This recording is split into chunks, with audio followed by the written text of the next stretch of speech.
Oh, there he is. Yep, everything still looks right.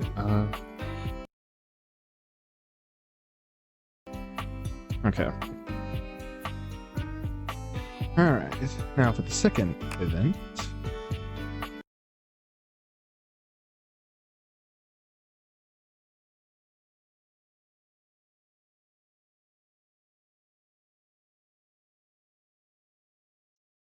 Okay.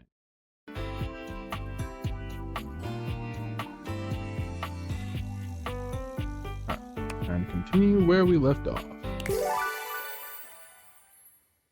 Of the 17 doors in this game, only hinged and sliding doors are represented, not shown, rotating, folding, and garage up and over. The developers deeply regret this omission. Like, what the fuck? Oh, okay. Gotta get that straight. Alright.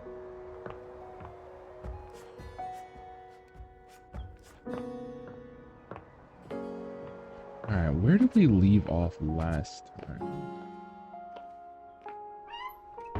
Close those. Got the stove. We got the fridge as well. Should we get the knives? Because I don't know exactly what the knives are, but... You find Daisuke of course. where you left him last time, staring intently at dishes on the table. Unlike the last time, however, he has a list in one hand. Oh?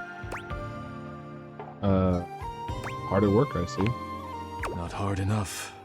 There's much to do, and my injuries have slowed me down. In addition to inventory and keeping track of all the dishes, I'm also in charge of deliveries throughout the home. Unfortunately, I am unable to do much in my current condition. What do you mean? I prefer to work alone, but an assistant would be invaluable in this moment. I mean, I could help you out. Let me help you. It's my fault you got hurt to begin with. You wish to right this wrong? Of course. Good. I have preparations I must first finish. But return to me again and I will give you instructions on delivery. In the meantime, perhaps you can help me wash these dishes. Gladly. Isn't that what the dishwasher is for? Dishy? Dishy? I trust no one but myself with such precious items. Unfortunately, I must trust you with them for now. Damn. Do not disappoint me. I'll try. Sure thing. Please begin then. You pick up the dishes and begin to wash. As you work, you feel Daisuke's eyes boring holes into you. It makes you feel... Makes you feel a bit flustered. Your hands are shaking. Take care lest you drop one. Daisuke places a hand on yours, perhaps to steady you, but it has the opposite effect. There's strength and grace in equal measure in his touch, and it makes you wonder how he might touch you under different circumstances. I'm gonna do this real quick. Sorry. And the staff kind of gets cut off, but I just want to be able to read the whole thing. There we go. Are you listening? Sorry, yeah, I'll be careful. You manage to finish washing the dishes without further incident. Well done. This may not be the disaster I assumed. Damn, no faith. When next we meet, you will assist me with deliveries. Be prepared. You got it. Very good. Leave me now. I must review orders and inventory. Farewell. Alright. There's also a toaster and an air fryer. I want to see what the air fryer is about, actually. Let's hope it's not Daisuke again.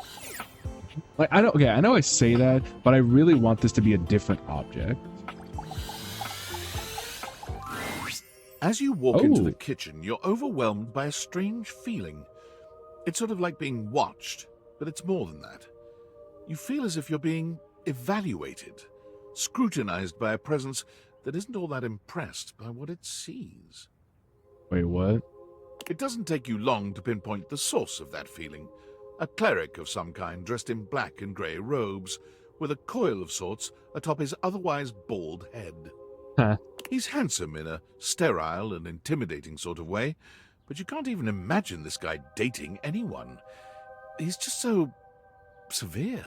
True. He honestly reminds me of Doctor Strange with like the book and the face and everything.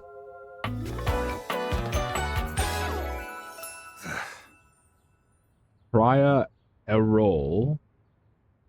Huh. You reek. Yeah, and you look like shit. You shine. Spiritually.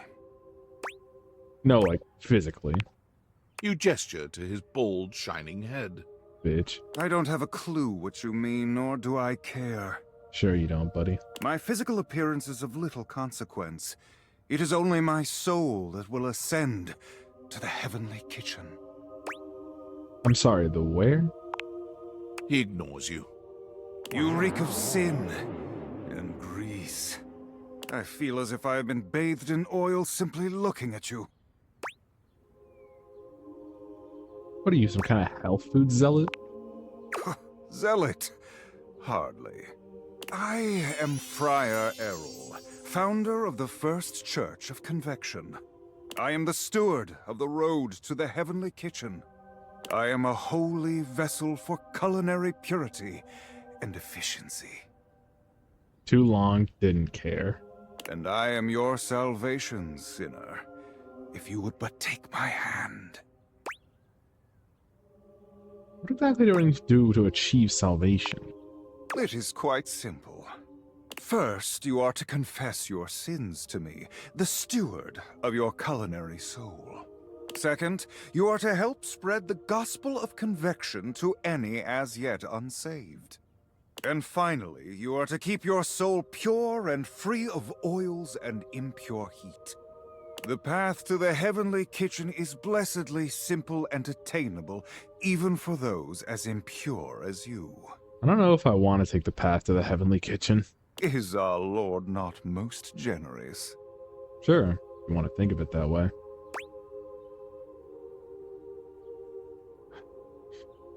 He sounds awful.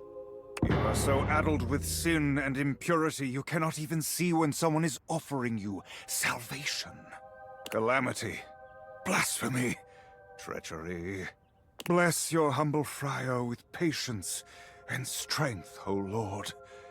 I shall need it. This dude is such a fucking nerd. Tell me, do you wish to repent for your culinary sins here and now?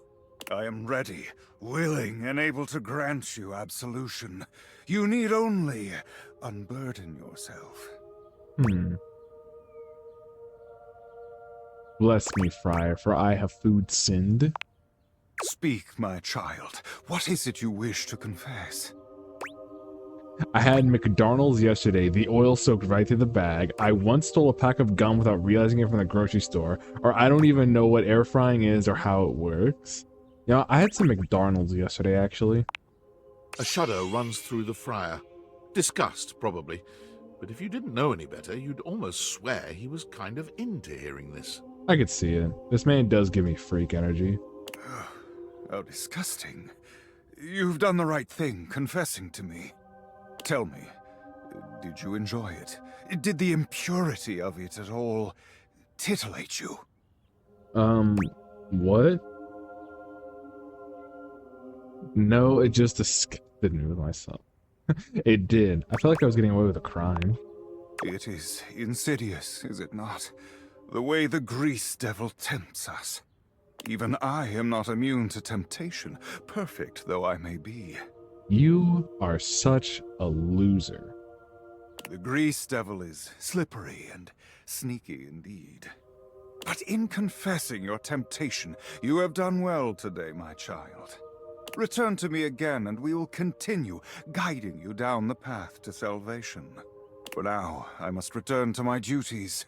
May you feel his currents at your back. Amen. Amen. Well, that was awkward. Okay, what else we got? I think they have that trash can over there. I'm pretty sure that's Washi.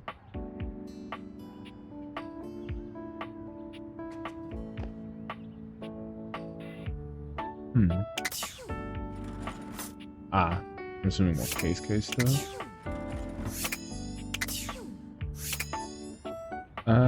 let's see what Dishy's about. What appears to be a dishwasher with arms, legs, and a disconcertingly cheerful face waves happily at you. You tap the Dateviators a few times, wondering if they've malfunctioned, but the mascot-like dishwasher before you doesn't waver or change. Bro, what the hell am I looking at? Like, you're even worse than the sink guy. Hello, and welcome to the Valdivian dishwashing experience. We offer an alarmingly clean output of all kinds of dishware, clothing, and such. My name is Dishy. I'm your dishwasher now. God, this man looks like he's gonna kill me in my sleep.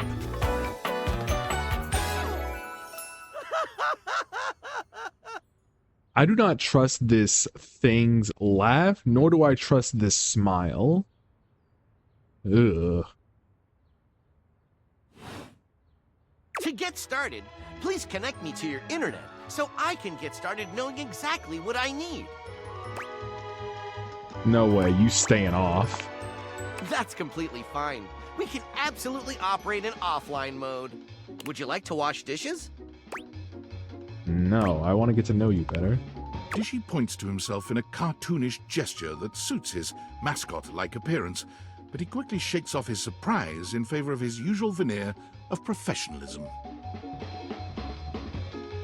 Talking to me? I'm your dishwasher now. If you have questions, I can tell you about warranty, limits of liabilities, and flavors of soap I can dispense. No, silly, about your personality, how you feel. My personality? My personality is to clean dishes in a prompt style. So, shall we get to the part where you connect me to the internet?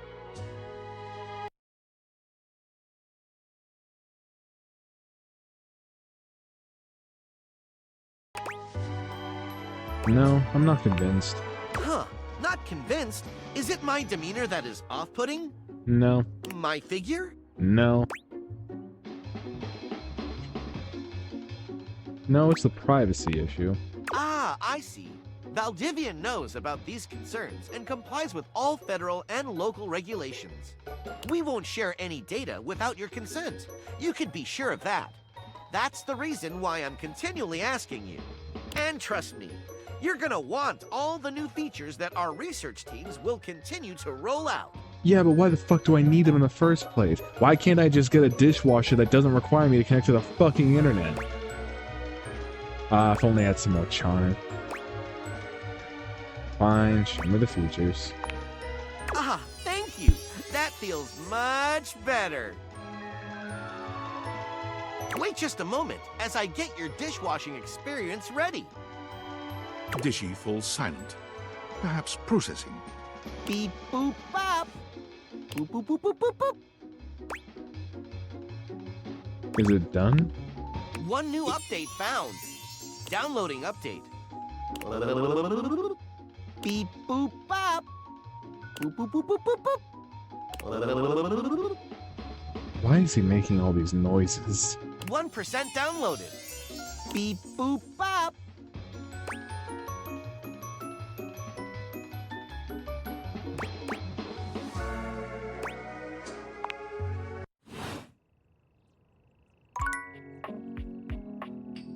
Well, that was awkward. Sorry if that picks up. Garage door kind of just opened. Well, guess I might as well see what this trash can's about. When you turned your gaze on your trash can, you were expecting shiny metal and black plastic. Damn it, you expected the garbage. What you weren't expecting was the handsome face, sculpted jaw, and delicate peaks of skin artfully framed by actual garbage. Honestly, even though I know he's supposed to be the trash, this guy does look pretty sick. This garbage lurker, for his part, seems far less impressed with you. Huh? What? Huh? Ham. Right next to the trash can.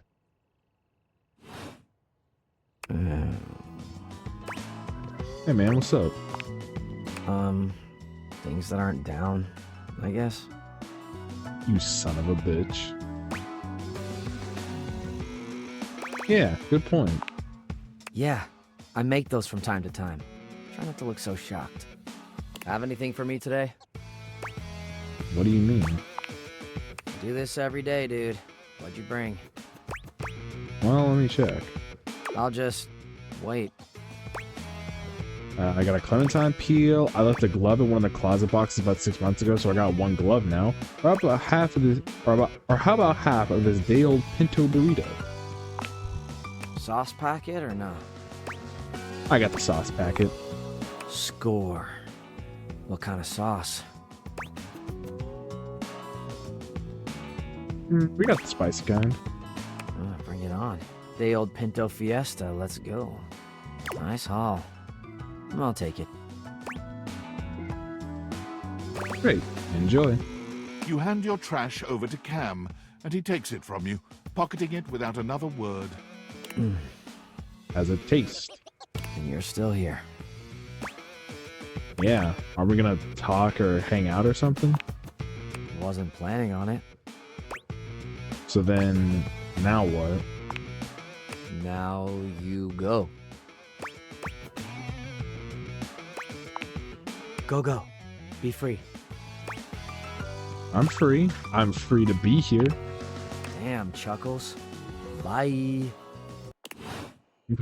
He did not like me. Alright. I'm pretty sure every time we head up to go... Because the last time we headed with Betty, it was just her... Or it was just us giving her a kiss. So I'm wondering... Maybe we could do it at different times of the There day? you are. I was just thinking about you, you know. How about a kiss? You envelop Betty in your arms. For a few moments, there's nothing but you and her. You and those maddening... It's going to be hard to wait. But I'll see you tonight, cutie. I'm gonna have to approach her at different times of the day to get some new dialogue. It always happens at night. Alright, bedtime.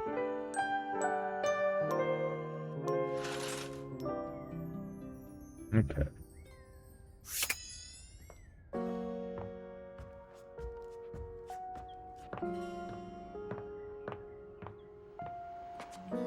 I mean, there's all this stuff over here. I wonder if this specific... Like, this could either just be Keisuke or this could be its own thing altogether. Because it is a wine... Or it is a technically liquor cabinet, so... let's find out. A bartender drums her fingers on the countertop, clearly bored out of her mind. Her long red-orange hair is pulled back into a ponytail that flows down her back, like the drinks she pours so expertly. Honestly, she looks pretty cool. She makes herself a drink, taking a small sip of it and setting it down.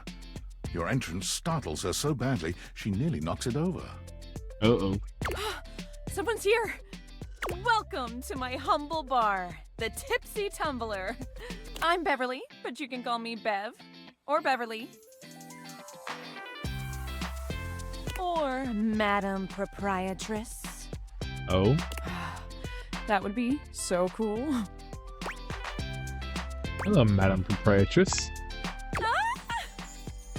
I'm the owner and bartender and janitor and stockroom attendant. Nice to meet you. Hiya. You know, for the dateable that was supposed to be, or that is a... Oh, sorry. For the dateable that is our liquor cabinet, she is really nice. And I honestly really like that. Beverly squints at you, frowning as she seems to be considering something. And then she snaps, pointing at you. Wait, hold on. Oh my gosh, it's you. My proprietor. I can't believe I didn't recognize you. Ugh. Me? Yes, you? Who else so charitably bought this adorable minibar for me so I could set up my dream bar? I owe you a huge debt. You have free drinks for life here. Welcome to the reopening of the Tipsy Tumbler. And I know what you're thinking. Oh, Bev, that's a lot of openings. Did something happen the first 6 times you tried to open the bar? I did not think that at all. Nope, nothing. But now I want to know. But how can that be when a babe like yourself is here? First, oh, thank you. Second, great question. I wish I knew. I've lost an alarming amount of sleep trying to figure it out. So please don't leave. You are literally my first customer in ever. Every time I thought you were finally going to invite people over, I'd polish the place up and prepare to be the best host I can be. But then each time you'd chicken out and spend yet another weekend all alone. Damn, she's got our number. I mean, why did you get a minibar if you weren't going to invite guests over? I don't know. I thought buying the minibar and all the mixing accessories would motivate me to finally invite someone over. but that's... Okay. It's all water under the bridge. You'll have to talk to River if you want that. What is River? Anyway, that's enough babbling for me. So take a seat and let me fix you something already. Please, let me fix you something. First and foremost, am I making you a cocktail or a mocktail? Mocktails are the non-alcoholic versions of a cocktail, just as fun and delicious, but without the burn. Or the drunk part, obviously. Let's do mocktail. Excellent! Always happy to serve customers that don't want to get drunk. They usually don't yell and hit on me as much. They also sometimes don't tip as much, though. Oh, and also I have no customers. Oh no. Anyway, which mocktail would you like? Let's go with a soda. Refreshing and bubbly. Like me. Coming right up. Soda smash. What? Sip your drink, pour it out in front of her? Let's sip it. You lift your glass to your lips, taking an extended sip. How was it? Really good. Where'd you learn to mix drinks like this? Well, after 6 grand openings, I got a lot of practice in. Plus, with a name like mine, I should know my beverages pretty well. I really don't want to close this place down.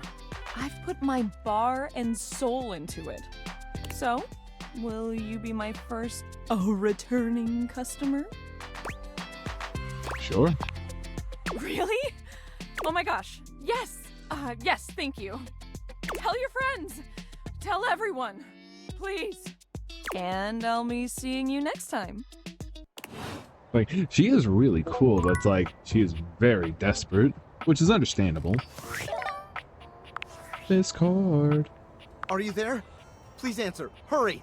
What? There's something we need to discuss. It's of the utmost importance. Go on. It's the Dateviators.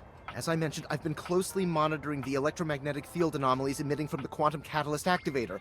And I know this is going to sound completely insane, but it appears... Well, it seems... I can't believe I'm even typing this. Yes. Based on the data I'm looking at, you may actually be able to use the Dateviators to bring objects to life. Yeah, I'm doing that now. It's hot. No, you're not listening! I don't mean to engage with an object's sentience during intended usage. That's what the Dateviators were created to do, and they've been working perfectly. I mean to 100% literally transform objects into living, breathing humans. Sounds cool. Frankly, we don't know if it's cool. We have absolutely no idea the ethical implications of turning objects into people. Would they have rights? Do we need to feed them? And if so, how often would we need to feed them? Is only lunch enough if it's a big lunch? We're sleepwalking into a minefield of existential dilemmas here. Yeah, you have a good point there, but I'm not that concerned. Well, you should be. Who's gonna pay for all those big lunches? It's not me, that's for sure. Not to mention, I didn't even program the Dateviators with that functionality. Maybe the government augmented my original schematics with secret military tech, but I'd have to do more tests to be sure. What kind of test? I'm sorry, but we'll have to pick this up later. I'm not under any sort of duress or anything, but I had a huge enchilada for lunch and I'm exhausted. I'll reach out again when I'm able. So there is a potential for us to bring shit to life. That's good to know. As if we already weren't fucked up enough. Can I open this? There's gotta be a way to open that. Or...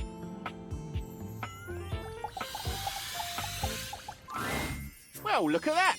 You've made another friend. It's Tiny Dorian. A true portal in arms, just like myself. Keep it up. It feels better and better the more you do, trust me. Looking at the tiny, big-headed Dorian who stands before you, it's hard not to wonder if perhaps the deviators have glitched. But a quick inspection does seem to show they're working just fine. Honestly, I kind of like the way he looks here. What are you looking at? You're small. I am slightly smaller than the rest. No big deal. I'm still a door, not a cabinet, not a hatch. A door, just as much as the rest. Understand? Sure. I understand. Good. It's still Dorian. He is just small. You know, we haven't seen this clock yet, so let's see what's up with this. You see a slim, dainty gentleman Oh, in a boy. well-tailored suit. He's absorbed in the ticking of a fancy pocket watch, but it's the feline ears on his head that most catch your attention. Well, we found him, everybody. We have the cat boy. A tail sprouts from just above his backside, moving back and forth in time with the watch. Tick, tick, tick. Talk, talk, talk. Don't. Do not taint the perfection of the clock with your disgusting imitation. And he was a bitch. Why have you come? I don't see interruption to meditations on the beauty of time on the schedule. Schedule. Is be a total dick to a stranger on there? Oh, how crass. Of course it isn't. But perhaps I shall have to pencil in have day ruined by ruffian. Perhaps you do not know this, as so few are as attuned to time as I am. But punctuality is of the utmost importance. I really could not give less of a shit. So if you wish to speak to me, you must make an appointment. Is emphasizing every third word part of the routine too? You mock my elocution? Yes. I speak with elegance, precision, timeliness. You also speak like someone who should have glasses and pushes them up every time you speak. But you don't see yourself having those, do you? If you wish to make my acquaintance properly, you will return with an appointment. Yeah, at least tell me your name before I do that. Sweet heavenly hours, I was so busy reprimanding you, I forgot to introduce myself. Not that you didn't deserve it for breaking from the schedule, but it is no excuse. Timothy Timepiece, at your service. Timeliness. Well, it's everybody's dream. A fucking cat boy who wants to be mean to you at every single opportunity that he can get. You know you want to. Don't lie to yourself.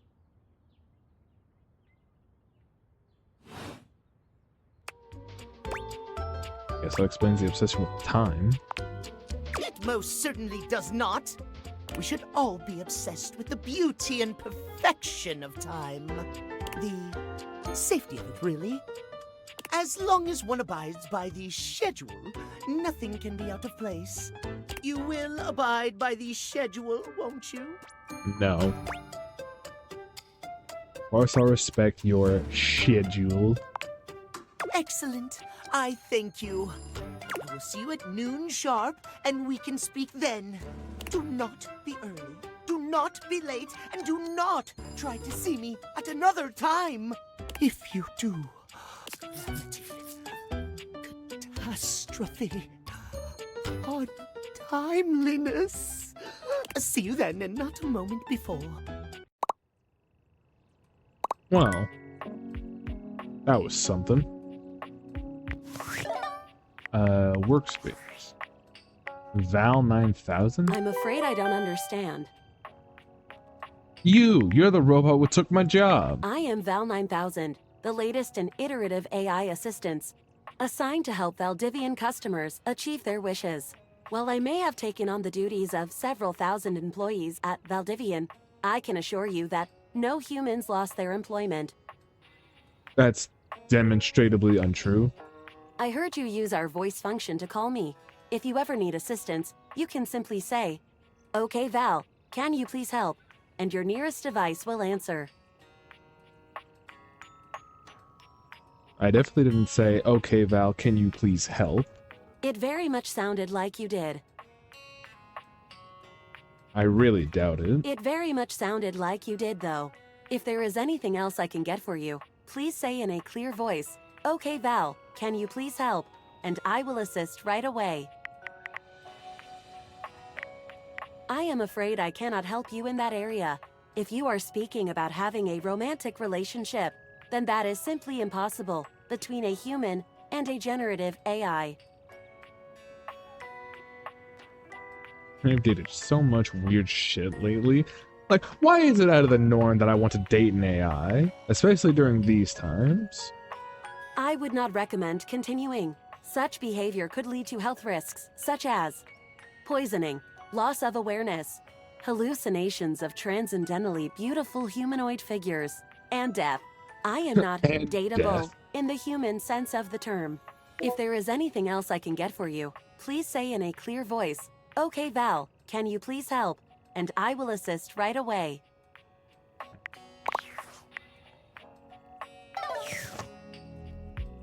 Let's see.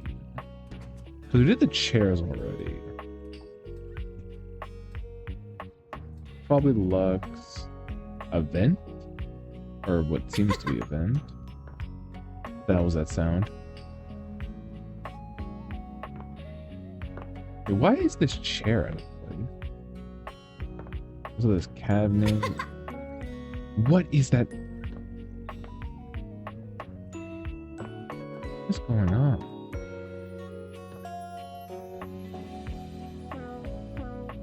Anyway, let's see what this vent has, or what's up with this vent.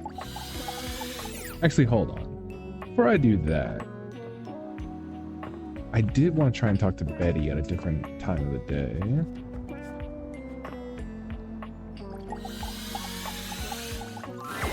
There you are. How about a kiss?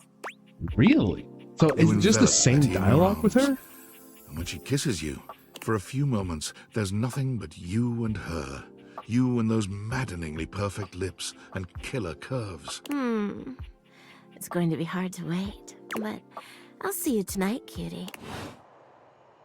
Come and give me a little snuggle, lover.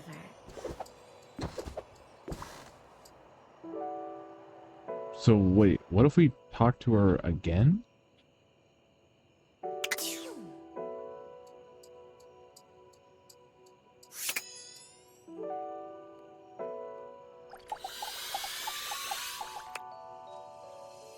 Okay. Well, in a minute. Okay, so you can only talk to one object at a time in a day. So what's this? A cool breeze tickles at your neck. You can feel someone here, but you can't see anyone. Who is in my vent? No. Why are you here? What are you doing? Just saying hi. Hi. You're saying hi? Yes. You're greeting Yes. me? So casually, like it's easy, like it's nothing. Yes, because that's kind of the whole point. Not now, not here, not yet. Please, please, I'm not ready, not like this. I've dreamed of this, of meeting you, finally. And now the moment is here. I just can't, not yet. Why not? I'll be ready when you come back. What the hell does that mean? Oh, we didn't get a name, so I guess I'll have to wait until tomorrow. Well, time for bed. Backwards, walking up the stairs. Oh wait, that's not my room.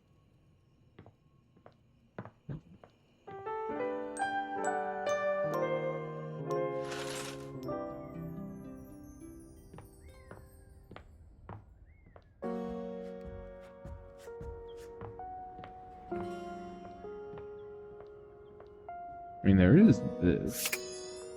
This could also just be Lux again, which I doubt it, though. An 18th century dandy strikes a dramatic pose before you, turning this way and that as though modelling in his own imaginary spotlight. A dandy, eh? He seems quite impressed with himself. Yes, it's me. It's me. The one, the only Candelabra. Is that your name?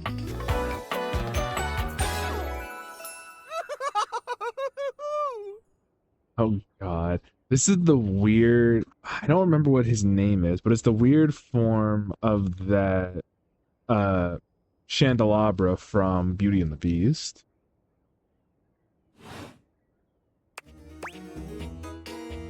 What's special about you? I'm the one, the only. Do you see any other candelabra here? That's because you're single, it doesn't mean anything. There's one piano, too. Oh, yes. Sadly, she seems to be scandal-proof, that one. My little wicks would have made certain of it. Little wicks? My lovely lads, my flames, my sentinels. They travel around the homestead and find out all the lovely lies they all speak. How does that work? You set the house on fire? No. It's merely a turn of phrase. I mostly just raise my voice. Any good scandals going on over there in the kitchen? By yourself, Candleman. Whoa. This is the toaster. So this was just an original object. They can be quite rude at times, but my persistent brightness can illuminate even the best kept secrets. Okay. Some would call me quite the busybody, but I would then call myself a beacon of truth. I would not deign to call you that. I deign to call you someone who likes to find out a little too much truth, for whatever reason.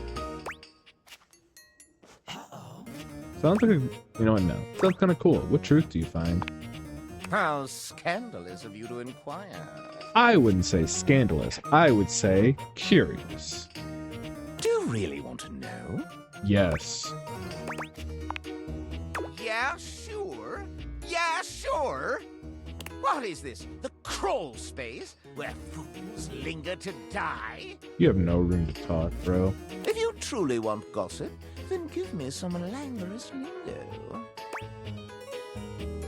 Why, I'd be delighted to hear the going-ons. Well. Scandal time! This housedom, while it may appear peaceful from the outside, in fact, harbors a hotbed of scandal from the inside. For example, did you know that the previously paired aerialists, Washford and Drysdale, are no longer speaking to each other? Yes, they were actually one of the first two that I brought to life. Yeah, I did know that, actually.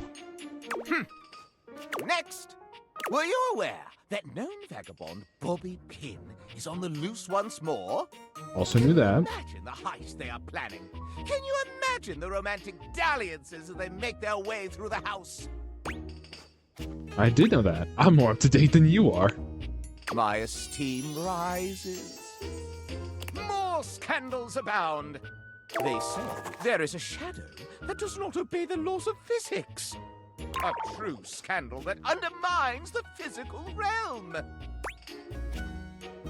That's impossible.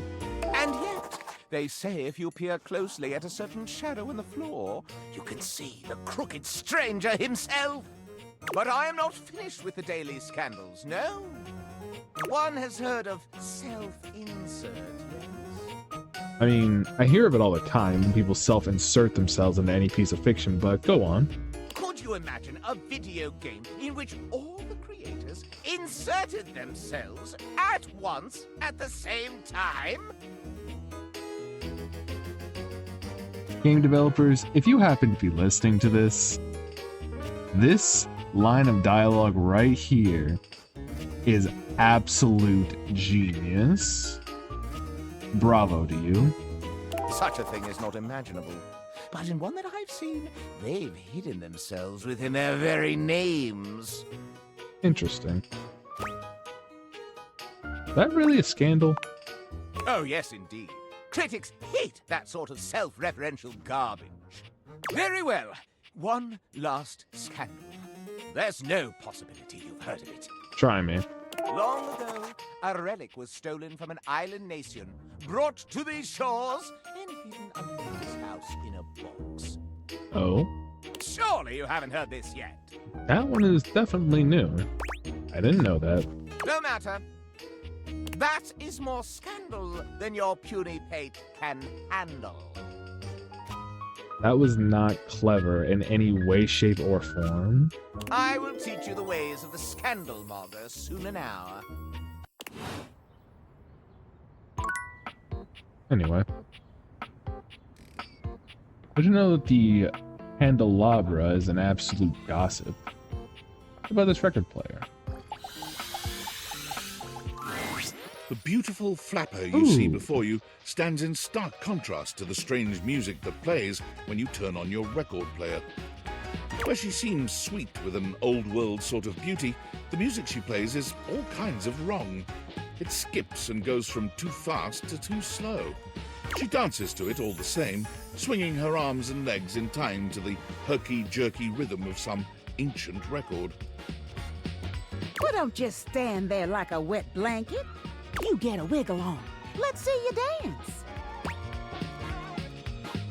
May I have the stance? Ah, pipe down and just dance already.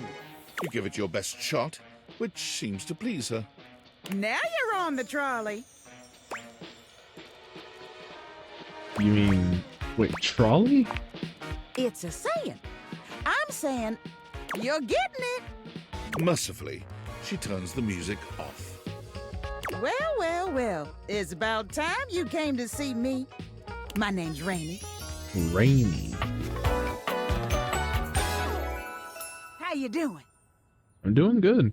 She gives me, or she reminds me a lot of, oh god, what is it? She reminds me a lot of Princess Tiana from Princess and the Frog. I also gotta say, I really love how they did this fan, how it's just a bunch of music discs coming out of the albums. That's really creative. Mm-hmm. I've been waiting for you to come over and see me sometime. Oh, I'm glad I'm here. You've been all over this house, but you never come my way. I was gonna come around soon. Uh-huh. Baloney. Well, anyway, it is so great to see a new face around here. Even if your face ain't exactly new to me. Nobody ever seems to want to hang out anymore. I can't imagine why. I used to be the belle of the ball. Everyone was so happy to see me at a party. Now it's always just me and my records. It's probably because you're playing them at the wrong speed. The wrong speed? You spifflicated or something? Never heard of the word spifflicated, but go on. It's just fine. Well, whatever. I'm gonna keep the party going here. Feel free to stick around, if you can keep up. Otherwise, you can beat it. This beat's for expert hoofers only. Rainy's frenetic, high-pitched record is too much for most anyone to keep up with. You decide to check in with her another time. Interesting. Sam?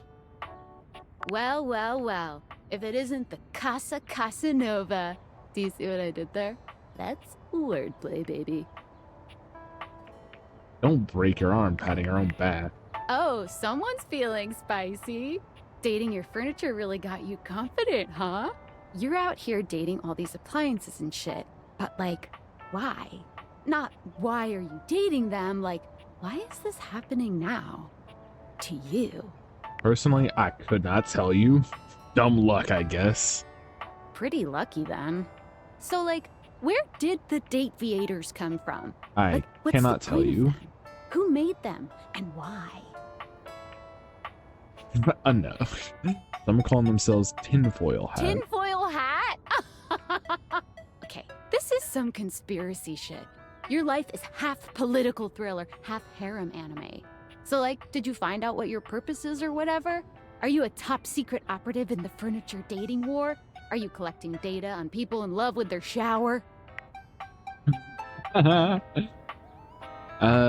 don't know, unfortunately, but I wish I knew. Well, damn. Oh well, guess we can just make up our own theories. Or maybe just enjoy the furniture dates for now. But that's just a theory. A game theory. Actually, there might even be more to just talking to them. Like what? Oh, like actually doing kisses IRL? I can't take you seriously.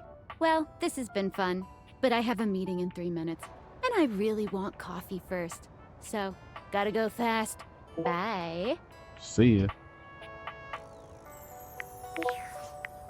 Alright, let's go talk to the toaster since we just found out that it's an object.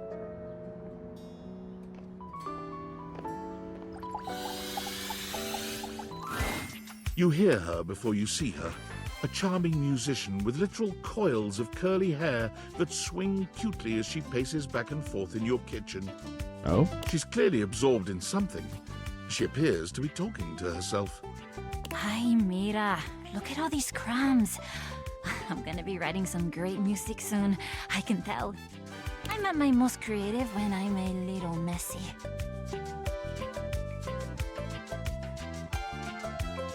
Honestly, completely understandable. You need a running partner? The musician starts with a cute little yelp, placing her hand on her chest. Ay, you can't sneak up on me like that. You never know what's gonna pop out of these slots. You gotta be careful. I'm not even gonna get started on you as a writing partner. I know that, like, I don't know you at all or anything, but I am pretty sure you're not up to the challenge of writing with me.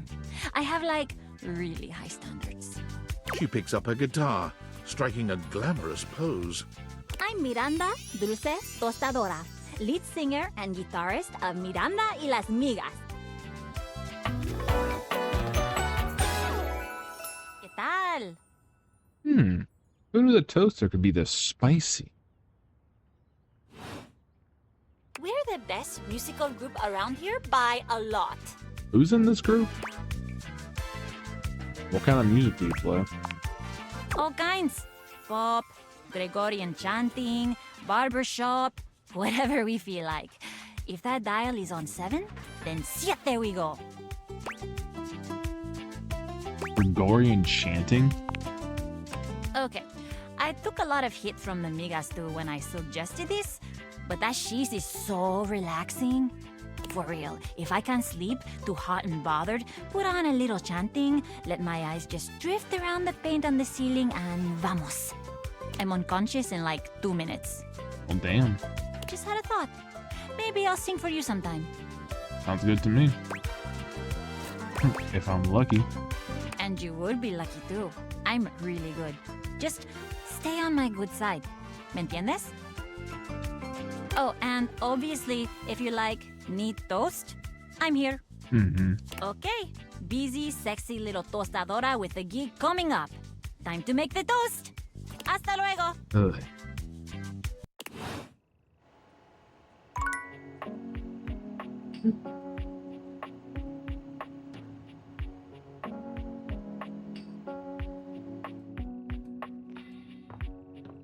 Alright. So we have the piano. Technically we have this stool as well. Can't do the rug? There's this lamp and this globe. So the piano.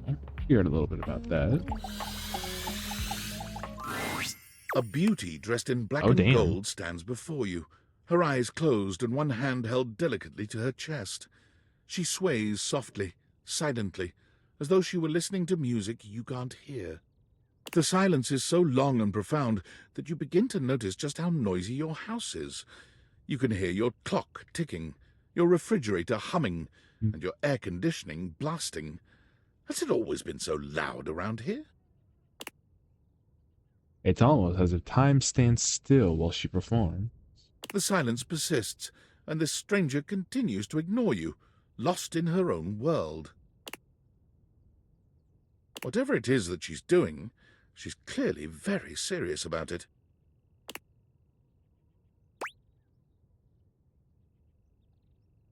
Let's just keep silent.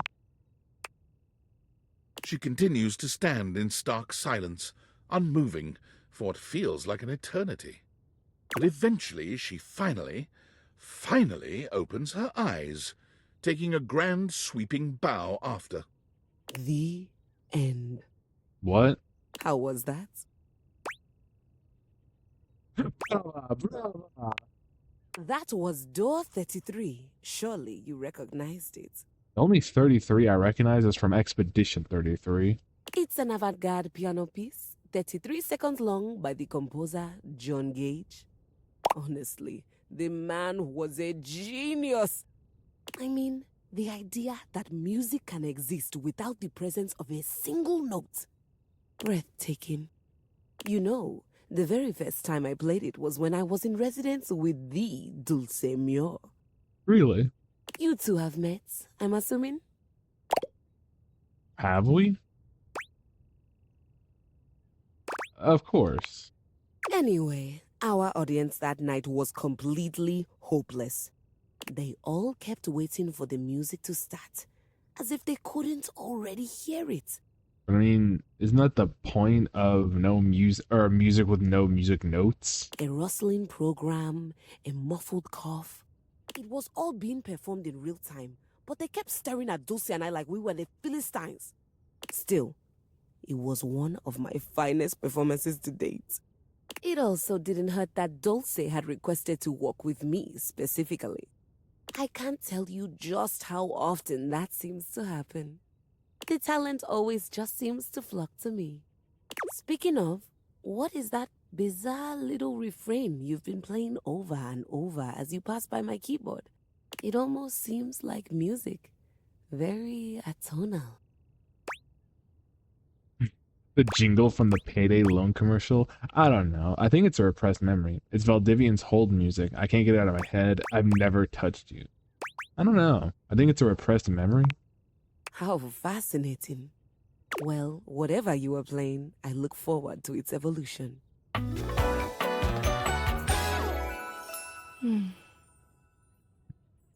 Honestly, I'm kind of vibing with Piano Lady. She gives off the air that... What is it? She gives off an air of coolness that I honestly not felt with most of the other objects in the house. So long, Maestro. Anyway. And to end it, let's interact with the globe. A red-haired traveler lifts her goggles to peek at you, revealing freckled cheeks and stunning blue eyes. There's a friendly air about her that makes you want to hear her stories. Oh. Now, why, my love, you look some lost. Where are you longs to? Is she Canadian? By your love? Sorry. Sometimes my accent comes out when I'm excited. It's made in Newfoundland, you see. This little rock right... She pins around and points to one of the patches on her jacket sleeves. here. Friendliest folk you'll ever meet, but the dialect can be a little much for some. I'll try to speak plain for you. Name's Gaia, by the way.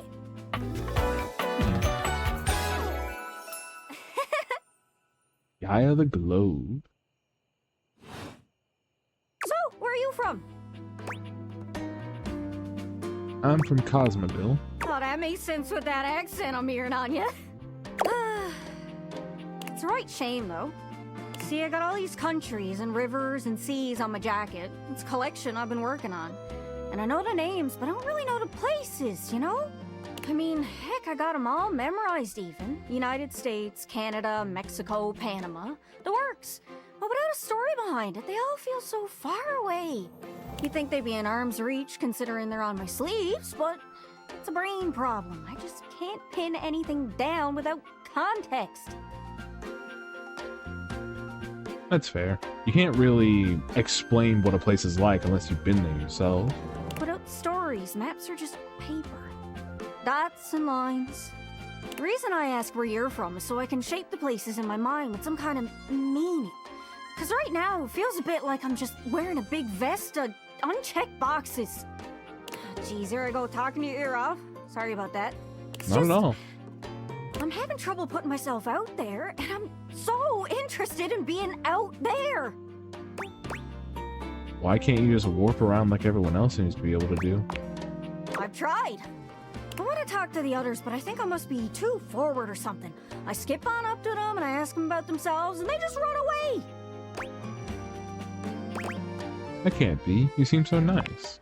It's not about just being nice. I come up to the others so I can ask about them, get to know them, who they are. But before I can get to the point, I always go spouting off about something or other, like telling them factoids I've heard about what I imagine their home to be. And 9 times out of 10, I'm some level of wrong. And the other time I'm right, but it's in an insulting way. One thing leads to another, and they give me this look. And soon enough, they find an excuse to leave. I'm just bad at it, I guess. Well, I wouldn't say you're bad at it. You might just be inexperienced. Sometimes I feel like no matter how hard I push myself, I'm just going in circles. You know what I mean? Yes, I do. Yeah, I'm working on getting better with people too.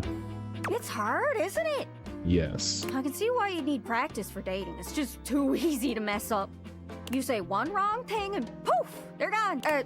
Sorry, I think I might be Mercator projecting on your situation a little bit.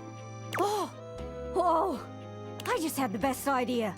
You're running into the Four Winds meeting with people and speaking to the others, yeah? I'm sure some of those folks come from other places, right? Maybe. Travelers, you knows what I'm saying. Why don't you ask them what they're about? Get to know them a little better, figures out they ticks, and come back, we'll have a yarn. Sound good? Sorry, I didn't catch that exactly. Speak plain, Gaia, speak plain. Okay, so, you're speaking with objects all over the house. You know, some of us have little labels that say things like made in China or Hecho in Argentina on the bottom. Well, that means those objects are travelers. They come from away. Speak plain, Gaia. They're from somewhere else. Somewhere on my jacket. Those are the objects I need to talk to. Those are the ones who can fill out my checklist. This map is uncharted. But if you can bring me back stories from those travelers, then I'd be able to write little notes down here and there, and pretty soon I'll be a bona fide travel guide. It's everything I've ever wanted. And you'll get a chance to practice talking more. That is true. Are you shy? I can help. People tell me that I never shut up. I can help you learn to never shut up. Doesn't that sound great? That'd be perfect. Right? I'm sure it'll work out. You scratch my cartouche, I'll scratch yours. What do you say, partner? Exploration buddies? Sure, why not? Really? Oh, I appreciate it. Really saves me a lot of humming and hawing. You go out and find some objects from foreign lands. Oh, and let me know if you need any help. It's hard to explain, but I got a pretty good sense of these things. I can't give you an exact name or anything for who to talk to, but I can get you close. It's kind of like a geocache. I can give you an idea of their general location, but if you want to find those travelers, you'll need to hunt them down yourself. I've learned firsthand what others don't take too well if you run up to them and scream, "Where are you from?" Damn, I've been trying that for years, and you tell me it never worked? Like you did with me? Yeah, like that. It was a disaster. Point is, you can't just ask objects about their origins out of the gate. You gotta awaken them first. Don't worry too much about the details. Once you're close with someone, you'll learn more about them automatically. So, what do you say? Do you want some hints on where to find travelers, or do you feel like searching on your own? Hint, please? All right. Hint. Hint, hint, hint. Let's spin me around and see which object I get a sense for. You'd think anybody with an accent would be a traveler, but that's not true. Sometimes they're second or third generation and just picked it up from their parents. You don't want to make any kind of blanket statement about anyone. I learned that the hard way. Hope that helps. Sorry, I'm still a little scatterbrained. So probably the blanket, if I had to assume. Any other leads? I know this seems tricky. There are so many folks to talk to, but some of them can only be found through a magnificent quest. Try speaking with Bo. She's great with quests. Hope that helps. Sorry, I'm still a little scatterbrained. Thanks. See what I can do. Good luck. Don't get lost. Alright. Bedtime. Hey, David. Valdivianites, it's David Most, your beloved CEO, with an important question. What do the following items have in common? Cellophane, eyeglasses, and bottled water. If you guessed they're all 15% off today, only on Valdivian.com, you'd be absolutely correct. But even more importantly, they're all transparent. As your leader, I value transparency above all else, especially when the board of directors changes the locks on my office. Message received, Ian. With that spirit in mind, I need to share some difficult news with you today. I have not been entirely candid regarding my lost sunglasses. Firstly, the lost item was thankfully not my sunglasses. My sunglasses were handcrafted in Italy by blind artisans, are inlaid with conflict diamonds, and are locked in my safety deposit box. Okay. No, the missing item in question is actually a Valdivian prototype. And even more importantly, it's the only existing prototype of the amazing new gadget we're planning to launch for the Q4 Blissmas season. Unfortunately, the engineer who invented the prototype was a disgruntled former employee who destroyed the schematics before disappearing himself. Sure, so, as buddy. you can see, it is imperative that the glasses are found as quickly as possible. To that end, and after discussing it with the board, we are now prepared to offer a handsome reward for their expedient return. A $50 gift card to Valdivian.com. Oh, wow. That really does seem worth it. What if I can get my hands on it? But I still got so many odds to talk to. I can't hand them over yet.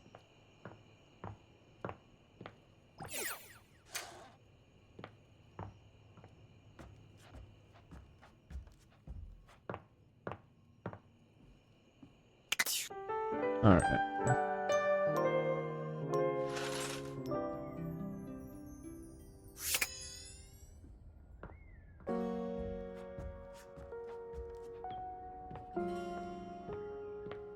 Let's see. So we have the logs themselves, then we have the actual camp, or then we have the actual fireplace itself. Anything else? Ooh, this lamp. If it isn't Oh, it's my Lux. favorite Of course. Luxie! Hi! What's up, Lux? We are definitely friends. I would hope so. Oh, could you give me like 45 minutes? Or like 5 hours? I'm just making a quick video and then doing a podcast appearance and then going on a date with... Ooh, their name escapes me at the moment. Some other fan! They won a contest. But after that, I am totally free and all yours. I'll just come back. Yeah, awesome. What the fuck was the point of that? Ah, son of a bitch.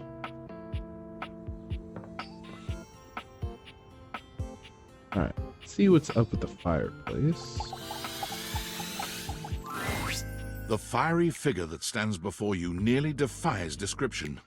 He's fire given form, but despite the hot air that radiates from him, there's something decidedly chill about his entire being. Hey, what up, hot stuff? What's going on? Legally distinct Human Torch. It's about time we sparked up a conversation. I'm Dante, the fireplace. Ooh. Mm-hmm. Nice to meet you, Dante. Like Dante's Inferno, I'm assuming. Sure, we just met, but you could think of me as an old flame. Okay, that's the second pun you have used. You've been expecting me? Of course. The hearth is the heart of the home. I seen what you're doing. Kinda get me fired up too. Oh, take it easy. I am easy.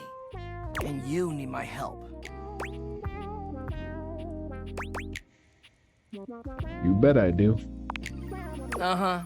You got as much game as an abandoned Toys R Us. Oh, fuck you. But it's all good, because I've been waiting for the perfect student. Wait, was that an insult? Yup. If you really want to up the ante in this love hunt, you need to work on your pickup lines. Pickup skills? Yup. It's not always gonna be so easy as firing up those specs and talking someone's ear off. Be it love, friendship, or hatred. The sizzling art of the pickup is all you need. I'm the master, and you're the perfect human to pass the torch to. You really think I'm worthy? Hell yeah. Just look at you. You're the exact right amount of smooth and rough around the edges. Like a piece of firewood. Full of potential. But right now, you're also kind of a soggy stump. I can make you crispy, baby. My point is, that with my help, you got a chance to burn bright. But if you don't learn how to take the first step by talking to someone, you won't ever light the flame. Sounds good. No sweat, hot stuff. I think it's time we start the first lesson. If you can handle the heat, that is. Ah, what the fuck? Bring it on. Hell yeah! Tell you what, let's start with some punny pickup lines. See what I'm working with here. So what do you think? You up for it? Fire away. Seems like you're already getting the hang of this. All right, how about this? What up, hottie? Got a light? Because I think you just might be my perfect match. Huh? Huh? What'd you think? Dante, is there something going on that you'd like to talk about? It could use some work. Damn! I've been working on that one for ages. I guess it could always be better, huh? You know what? This could be good for both of us. We could workshop it a bit and get to know each other. What would you say to make this line better?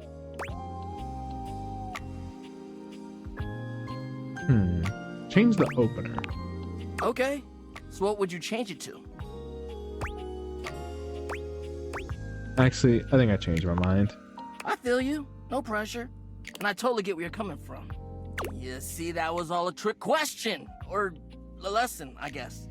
I was just trying to show you that pickup lines can be corny and fun, but not always the perfect opener. As long as you're not relying on them, they can be pretty fun. Now you're getting it. Tell you what, I'm gonna teach you how to make connections in a deeper way. And your first real lesson in the art of the pickup isn't about some magic one-liner. You're gonna learn how to open the gates of someone's heart, get to know their soul, you know? Ooh. You ride with me and you're gonna learn how to be smooth, but in a sensitive way. I call this style the way of the flame. Think you can handle it? Bring it on. Aight! I'll give you a day to cool off. See me later for our next lesson, you little firecracker. Later! I'm assuming the wood is also a part of him as well. Hey, buddy. It's me. Were you followed? Is this signal encrypted? I don't know. I have no idea. It'll have to do. Listen, I've been giving more thought to our previous conversation about the ethical implications of transforming inanimate objects into humans. And I've come to a realization. Okay. It's honestly not up to us whether an object should become human. It's up to the object. And if an object expresses desire for personhood, who are we to deny them? Makes sense. I agree. I did discover one other interesting piece to all this. After analyzing the data, it appears that certain objects can only become human if the Dateviator user possesses the necessary personality traits.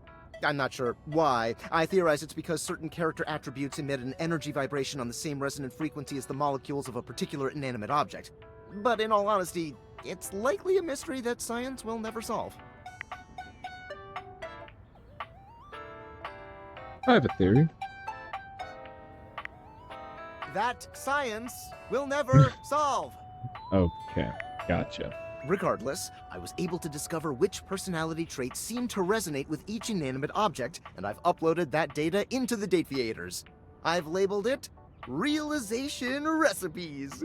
You should be able to access those files now. Why realization recipes? I'm so sorry, but there's no time. Valdivian's goons were closing in, so I was forced to flee to a country in South America to avoid detection, and my cell carrier's overseas data plan is very limited. Seriously? 10 megabytes a day? I can barely send a GIF, what a joke! Remember, check the Dateviators for the realization recipes. Okay. There's a new thing I can work towards, which is... Where is the...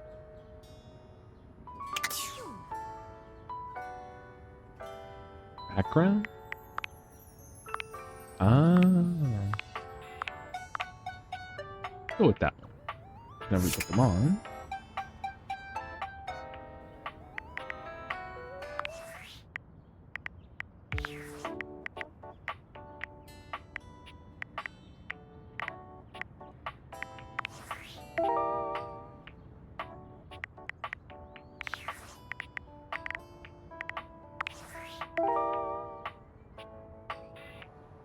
Alright, need to take a breather but can't sleep. Check your special implements in the drawer next to your bed.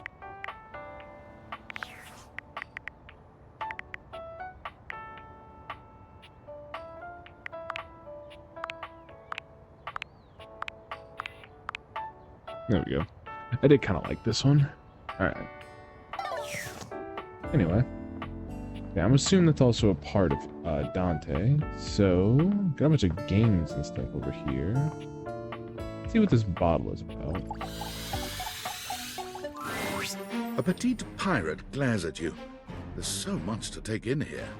But you don't dare to get a good look in when he looks like he's contemplating running you through.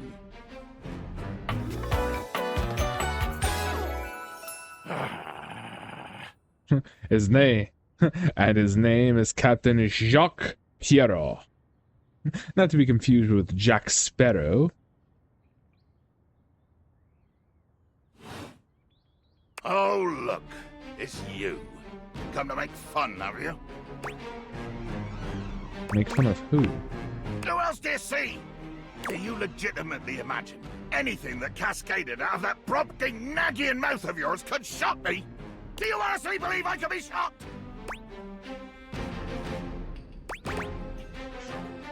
Brobdingnagian? You see? I told you, I cannot be shocked. Of course you've not heard a word as long and treacherously spelled as Brobdingnagian. Brobdingnagian. This does not shock me. It disappoints me. I am... Sales above, I am the word. Lachrymose? You're bummed? Bummed. No, I don't think bummed is it. I am clearly not any more or less characterized by my rear end because of your appallingly underwhelming level of literacy. Your idiocy ignites the fires in me. The fires of rage. The fires of battle. Too much. The line is crossed. Your pitiful life is forfeit to my magnificence. Cool. Nothing cool about it, blackguard. I will destroy you. You're gonna kill me? Dear sweet Davy Phones! If you insist on reducing everything to its simplest expression... Yes, I am going to kill you. Like, dude, you don't need to do all this extra shit. Just kill me if you want to kill me. Wait, what did I do? Oh, you require an accounting? You insulted and demeaned me. You passed judgment on an existence you could not possibly understand or hope to equal. You belittled me! I didn't do any of those things. Maybe you didn't. But you exist, and you're here. And I have to end something. Well, it ain't gonna be me. Bear witness to your undoing.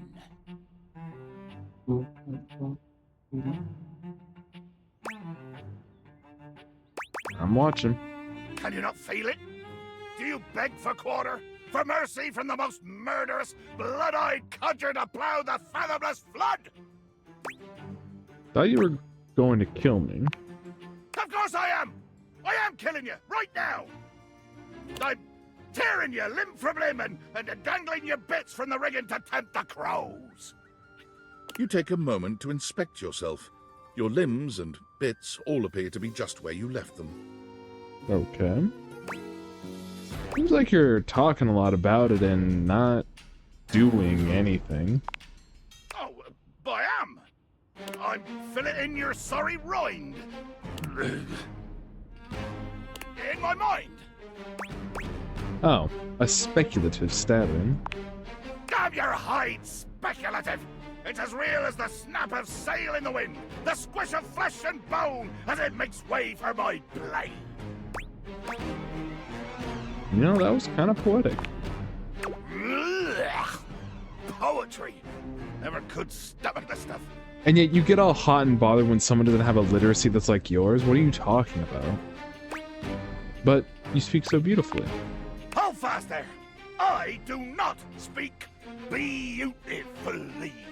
I am the fearsome Captain Jack Sparrow. I am the plague of the high seas. Okay, so it's Jacques Sparrow.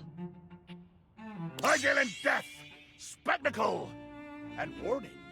I spout the macabre. I vomit forth danger and horror. There is nothing beautiful in my world, least of all my damned self! But you look beautiful to me. Jacques makes a strange noise, almost akin to a growl. He looks positively put out.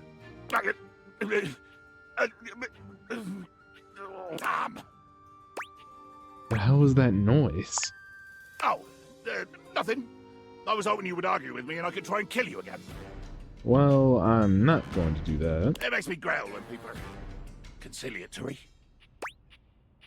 You don't like it when people are nice to you? You know, it's the worst when you just want to fight and nobody will take you up on it. Let there be blood! I load my cannon with heavy iron rounds to tear through anything and everything you might pray to put between us.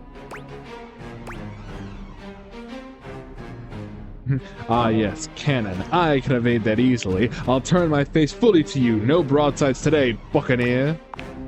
You've picked up one smidge of strategy from some painted tavern doxy, and you imagine yourself my equal? What do you say we take this to deeper water? Ah, deeper water. Oh! Yeah. Wait. Well, damn it. Jacques looks all around the room as he speaks, one hand awkwardly clutching his sword handle. You've never seen him look so unsure of himself. You know, I've just remembered that I have to swab the deck. Yeah. Are you scared? The deck needs a good swabbing before I do any intercourse. I mean, killing and battling and all the other lovely violent things. Oh. So, another time? Post-swab? Post-swab? You bastard. What the heck did I do? I think that we have already met the couch. But you know what? Let's talk to him again. Seated in your living room is a being who seems to truly embody the concept of comfort. His arms are draped over the back of the couch, his head tilted back, and his eyes beginning to flutter shut. Bro, I feel you. I feel like my eyes are getting heavier the more I do this. He looks just as though he's about to fall asleep. But when he sees you approaching, he shakes it off, looking up at you with a sweet smile. Hello. What's up? Hope it doesn't wake you. Don't worry. I hadn't fallen asleep yet. You ought to come get in on this too. He pats the seat next to him. Come on and take a load off. I'm Koa, by the way. Hey, here, oi. Ah, Koa the couch. We had met this dude earlier, and he was running a restaurant, which I think was like Hawaiian Korean fusion, I want to say. Anyway.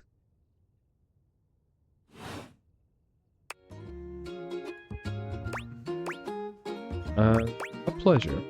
Hey, thanks.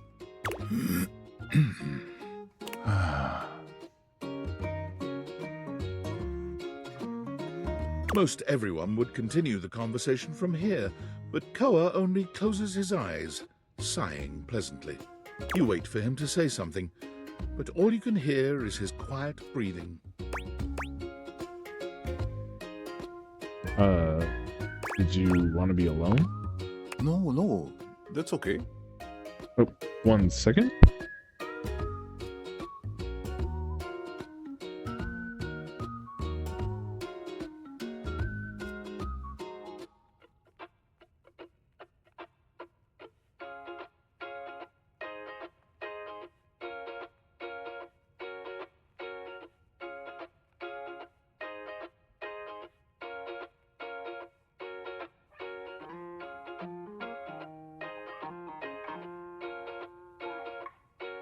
Sorry, that...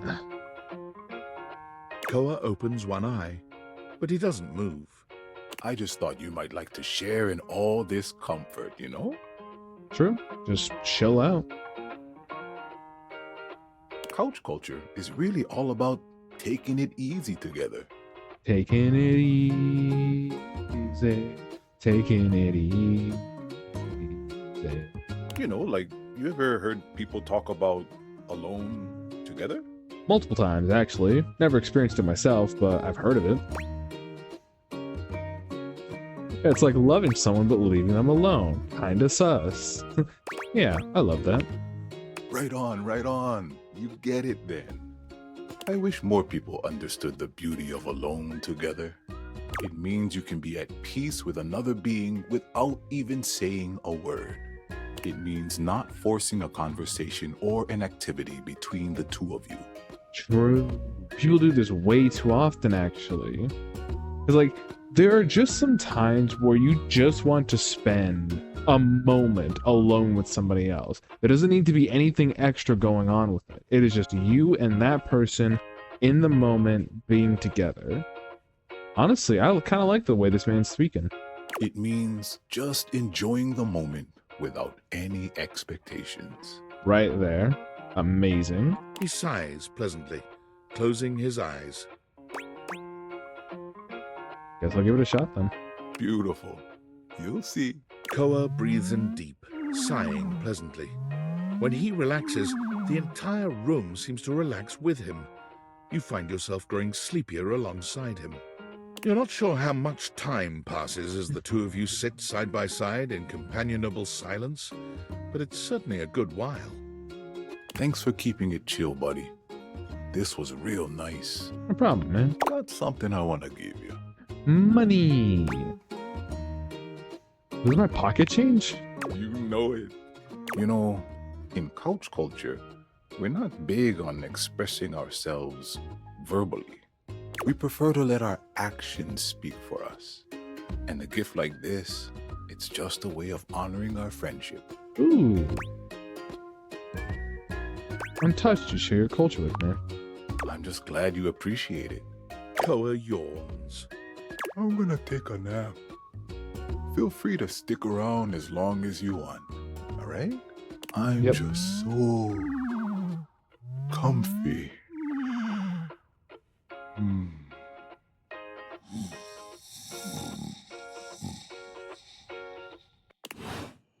Honestly, I'm so jealous of him. And I'm honestly looking forward to the, I'm looking forward to the nap that I'm going to take after this 24 hours. Like, because that's going to hit hard. Oh, look, a blanket. It's Lucinda Lavish. Whoa. She seems to enjoy this hijacking of your intentions. Hey, Lucinda. Tell me, lover, what should we get up to now? I want to know more about you. Actually, can we do something horny? You bet your sweet bottom, baby. Because my secret is, I'm not actually Lucinda Lavish. I'm Lucinda Lascivious. Oh, hello. Oh, hello to you too. I've got, let's say, a special circumstance. One that allows me to bend the rules. Come here, baby. I've got a special place where no one can see us. Oh? Lucinda takes you to a rather strange place. You can't quite make out where you are, but you are certain you are somewhere near your house. It could be that she's right. No one else can see you here. No one else who has any say, that is. Oh? What do you mean? We could get into all sorts of trouble here. Horny trouble. This is my fantasy chamber, a place where all your wildest fantasies can come true. Tell me, my effervescent darling, what is your wildest fantasy? Ooh, that's a tough one. Oh my god! That, spinning, whirling, S-ing, and effing. I can't get into it right now, but it involves a big inflatable giraffe, or none of the above. None of that. Oh, because it's more vanilla than these? Or more spicy? Vanilla. I'm just here for the simple stuff. Nothing wrong with simple if you're with me, baby. It's here and only here where we can do these things. My time here is limited, so I'll have to see you around when you least expect it. But next time, I think you know exactly what you want to pick.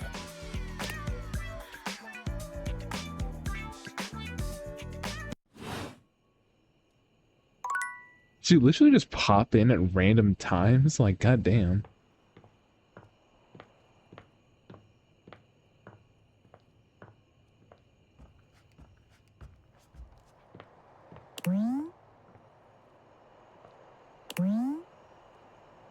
Oh, what can one say about this bed? So many things. When it comes to sleep, this bed is your number. Angled to perfection with a firmness best described as solidus. The perfect balance between solid and liquid.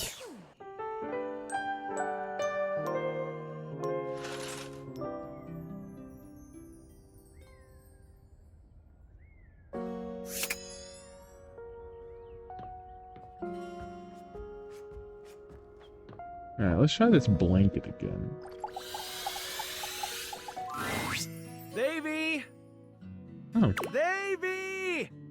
Come on, Davy, what'd you get off to now? Davy? I hope he's alright. What's going on? Oh, hey! I'm sorry, I didn't even see you. I hope you haven't been here too long. I'm Mateo. Mateo Manta. Oh, blanket.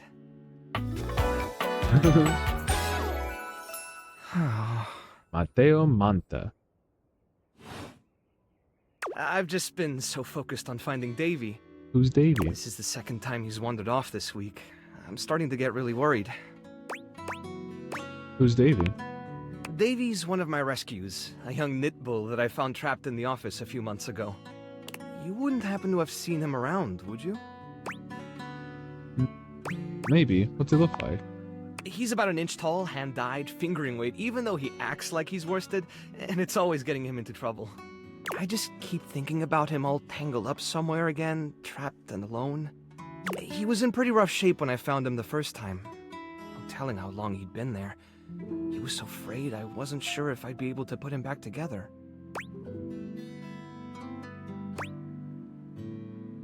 But he made it out okay, right? Yeah, he did. He's a real trooper. After a few weeks, he bounced right back and was running around with the rest of the tassel hounds. But you said he keeps going missing?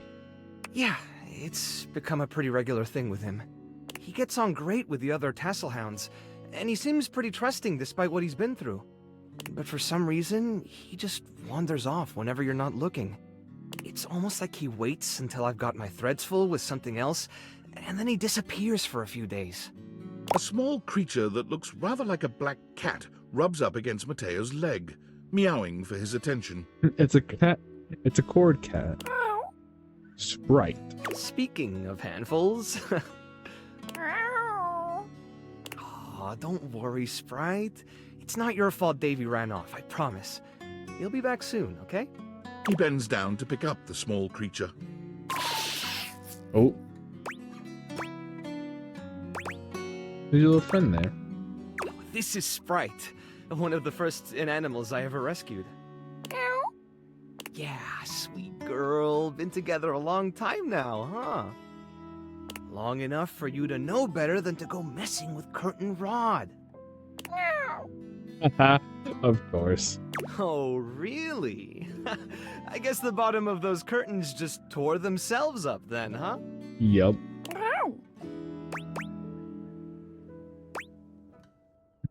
I don't think she did it. Look how cute she is. Don't let her fool you. She's a little mischief maker. She'll get you every time. I mean, who can stay mad at that little face?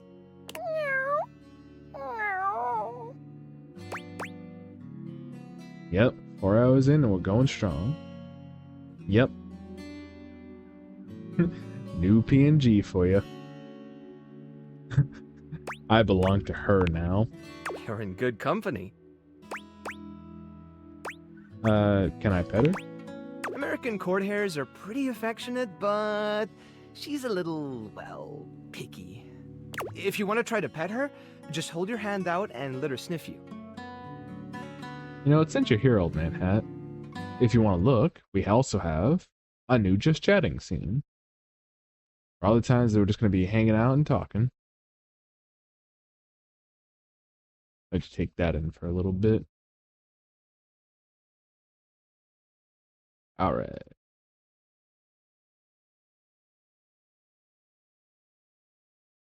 Is that you, though? I'm willing to take that chance. All right, go ahead. You hold out your hand to Sprite, waiting with bated breath for her reaction. Wow, impressive. Looks like she approves of your bravery. Yep, you know it, buddy. Well, I'll be hearing about it from Curtain Rod later once they notice the bottom of the curtains are ripped, I'm sure. Honestly, I think she's just acting out because she's upset about Davy. Sounds about right.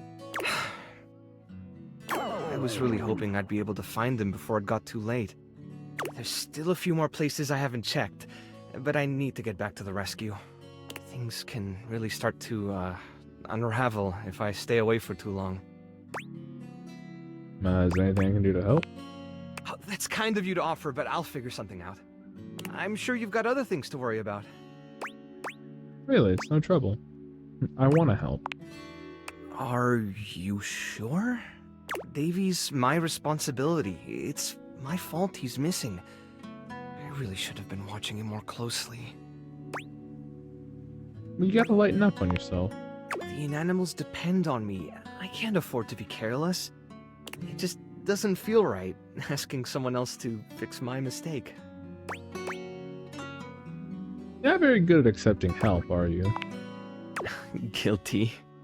I guess I'm just used to being the one helping, not the other way around. Come on, Mateo. I want to help you. And I can't be in both places at once. Alright, if you're really up for it, I do have something you could do. What you got? Hit. I put together some information on Davy to give to Phoenicia, just in case he didn't come back tonight.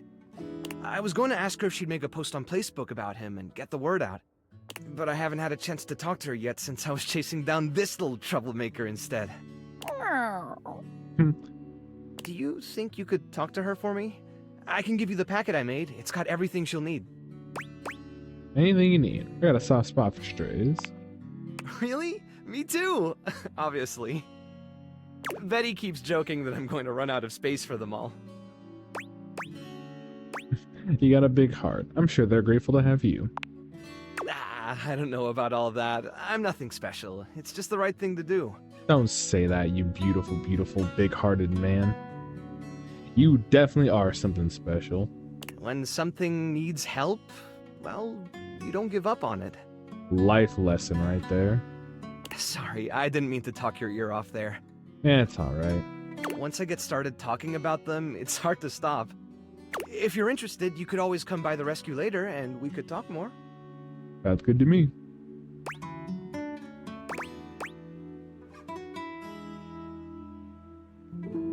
I'd love that. Great. Anyway, thanks for offering to help. Oh, me a message. Hey, David. Attention, jackasses! It's been weeks already, and you're seriously telling me there's been absolutely no movement on this missing glasses issue? Maybe I haven't made myself crystal clear. Nothing else matters. You get me? Your expense reports, corporate retreats, PowerPoint presentations, I don't care about any of it. This is your one and only priority. You find me those glasses if you gotta burn this whole worthless rat trap down to the foundation, and do it now! Secretary Dawson at the Pentagon is breathing down my neck, and his breath stinks like flaming garbage! You think shareholders are bad to piss off? You do not want to screw with the U.S. Department of Overseas Violence, get me? We're all gonna end up buried alive in some desert somewhere! Find me those glasses, now! And who the hell came up with the 15% off transparent items promo? No consumer buys anything based off of how transparent it is! Find me whoever came up with that crap and fire them! David. Man is pissed.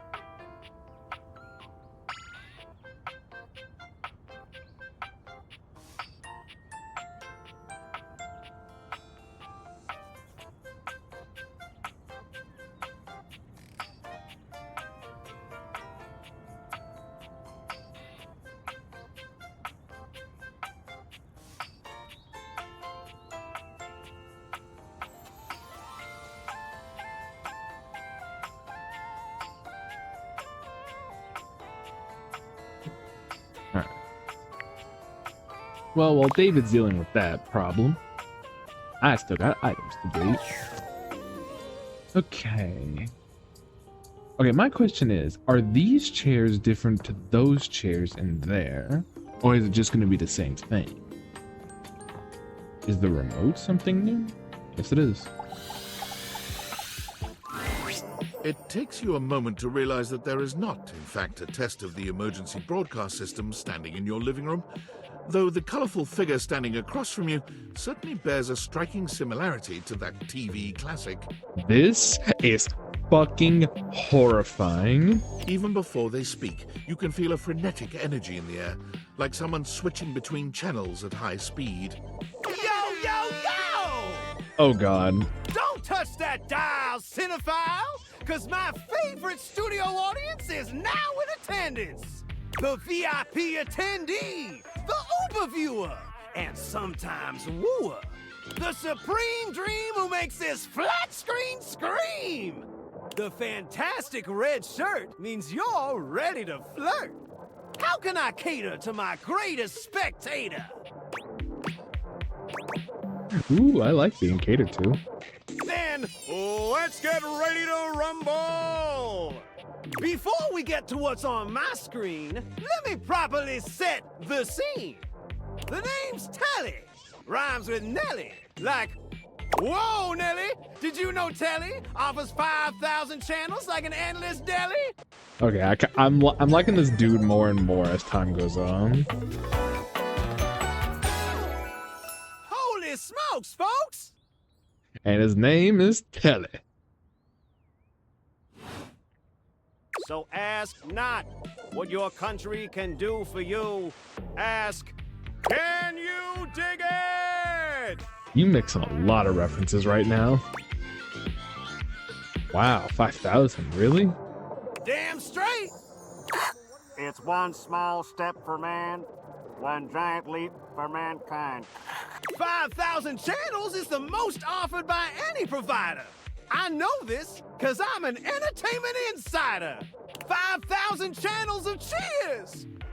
5,000 channels of cheers. Can Valdiviflix compete with that? Or even Viewloo? That Valdiviflix copycat? Yes, I love my legally distinct Netflix and Hulu, and even when games fucking dogpile on them. Telly shows are must-see. Their programming's just musty. Well, I'm sold. Dynamite!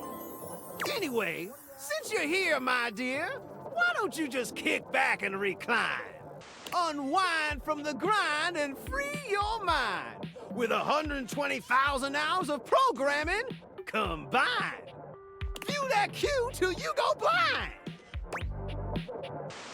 Sounds great. Loading programming, loading programming. Optimizing for comedy, haha. Analyzing for reality, boo-hoo. Pratfalls and close calls from straight to your eyeballs. And, yeah, Mr. White. Yeah, science, bitch. I found 15,000 shows you wouldn't oppose. So what genre can I impose on you with my flawless flows? We have reality competition, home renovation, or local community access. Reality competition. So that's who you giving your rose to, my boo? Looks like the tribe has spoken. Very clever. I'll assault you with my pop culture. Hey, look, it's a slant rhyme. It works. You had to drop the veneer. It's like, hey, the thing I just said, it worked, all right? Move on. All right, my delight. I'll give you a reality infusion in 4K resolution. Cougar versus Cougar. Sounds like a good time. Thrust into the wilderness and stranded in a remote location miles from any plastic surgeons. 10 older, attractive women must rely on their wit, resourcefulness, and cunning to battle for survival and outsmart their adversaries. 10 actual cougars. I love that idea. 10 attractive women have to battle 10 actual cougars. With tensions running high and cougars lurking around every corner, alliances will be forged, rivalries will emerge, and the women must dig deep within themselves to prove once and for all which cougar has the sharpest claws. God, why does this sound like it could actually be a real thing? And why do I want so badly for it to be a real thing? So, my daffodil, shall we commence with this TV and chill? What rhymes with yes? Pretty good. Let's relax with some snacks while we await the climax and dope. What's up? I had this pre-planned and my schedule was unassailable. But that show's not on demand, so the episode's not available. That's okay. But no prob, heartthrob. I've got 15,000 other shows I've yet to disclose. So what genre can I impose on you with my flawless flows? Let's try home renovation. Time for some narration elation about home renovation. Allons-y. Nice Doctor Who reference. From the creators of Home is Where We Buried Grandma and Festive Infestations comes Balls to the Walls, a thrilling home renovation series where each episode follows the demolition of a different home using wrecking balls as the primary tool of destruction. Yeah. Hosted by demolition expert Carlos Balls of Steel Balenciaga and featuring an all-original music score from MC Whammer. No home is safe from the swinging force of Balls to the Walls. I like Balenciaga and MC Whammer. So, my beau, does this show make you go, whoa? Maybe we could just talk about our feelings. That could be nice. Danger, Will Robinson. Danger. Look, if that show isn't for you, I've got 15,000 other options we can still view. So what genre can I impose on you with my flawless flows? Local community access. Wait, seriously? I just told you that I have 5,000 channels with 15,000 shows. And you want to watch the community access station? Oh, that's when I learn close-up magic. Look, I'll be straight with you. You're cute and all, but there's no way in hell I'm watching the community access station. Oh, damn. There's literally an endless bounty of quality content now, and I'm not gonna waste my precious time on planet Earth watching some old fart playing amateur xylophone for 6 hours. You get each other? Yeah. Okay. But listen, I've got a great show selection for your inspection. And while watching, we might make a genuine connection. So what genre can I impose on you with my flawless flows? Maybe I should just go. Makes sense, makes sense. Just, one more thing. What's up?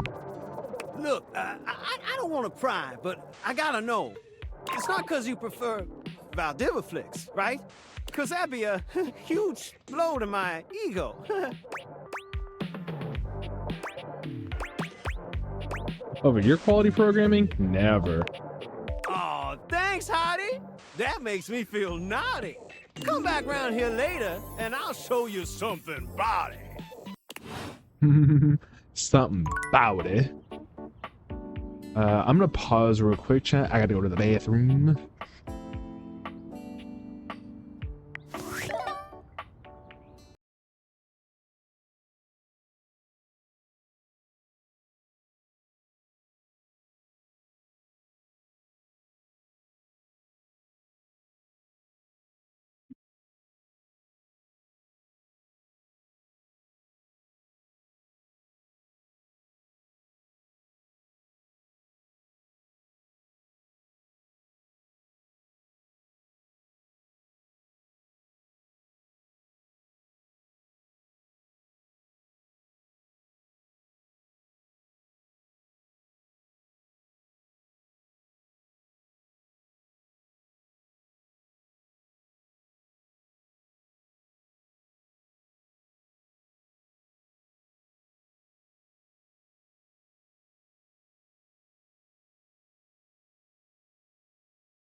I'm back.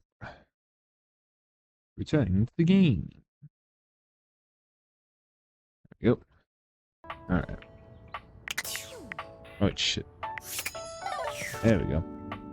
So I'm assuming the remote connects to the TV, so if I do that, I'm just going to do that again. There is a games controller here, though. The game console turns on. Team 17. Sassy Chap Games. Moon Surgeons. Resurgence. This has to be the most immersive video game you've ever played. Your in-game companion is an absolute stunner, but she doesn't leave you much time to take in the sight of her. She waves you forward, looking around as though she expects an attack to come at any moment. You're here.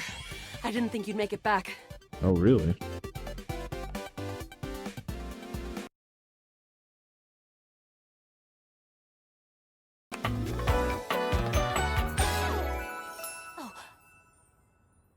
Gotta say, I'm loving the music she has behind her so far. Which way do you want to go? What? Which way do you want to go?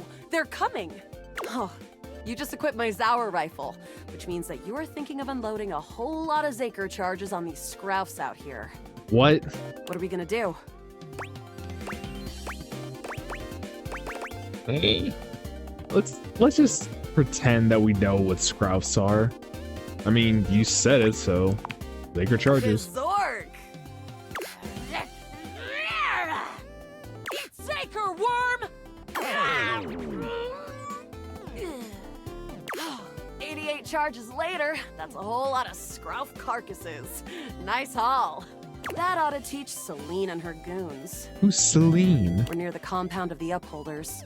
They'll have assassin class upholders, as well as surveillance class. We'll have to sneak our way in, and probably start dispatching them with utmost violence. You up for it? Is this a stealth section or something? Yeah, sneaky stuff. I found an entrance on the dark side. Should be an easy way in if we just follow the marker on the map. Sounds good. Following. After a short walk, you find yourself standing in front of a bullet-ridden metal door, way out in the middle of the cold, grey landscape. This is the entrance I've never seen anyone use. With my chalk-picking skills, we'll have this open in no time.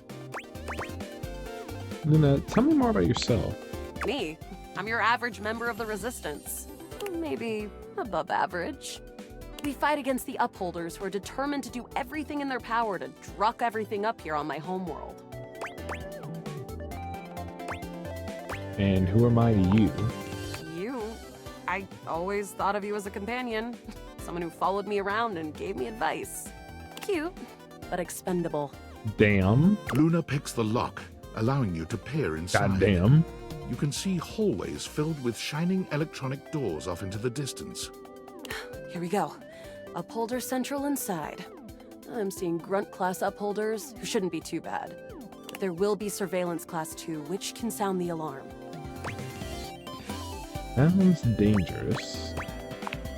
It is. Very. How do you suggest we do this? As quietly as possible. That makes sense.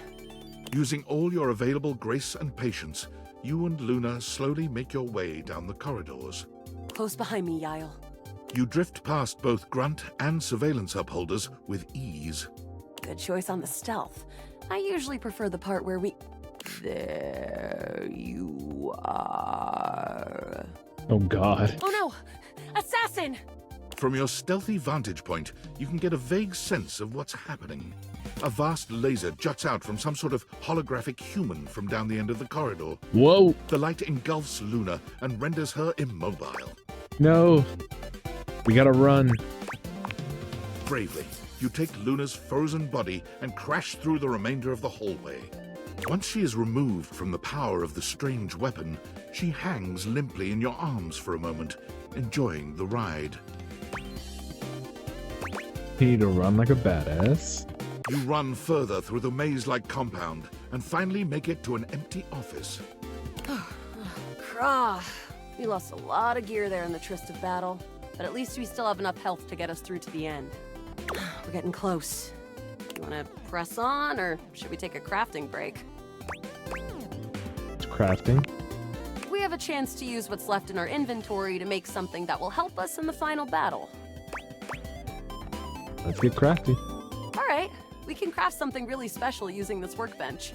This thing can take anything we've got and transform it into anything we don't.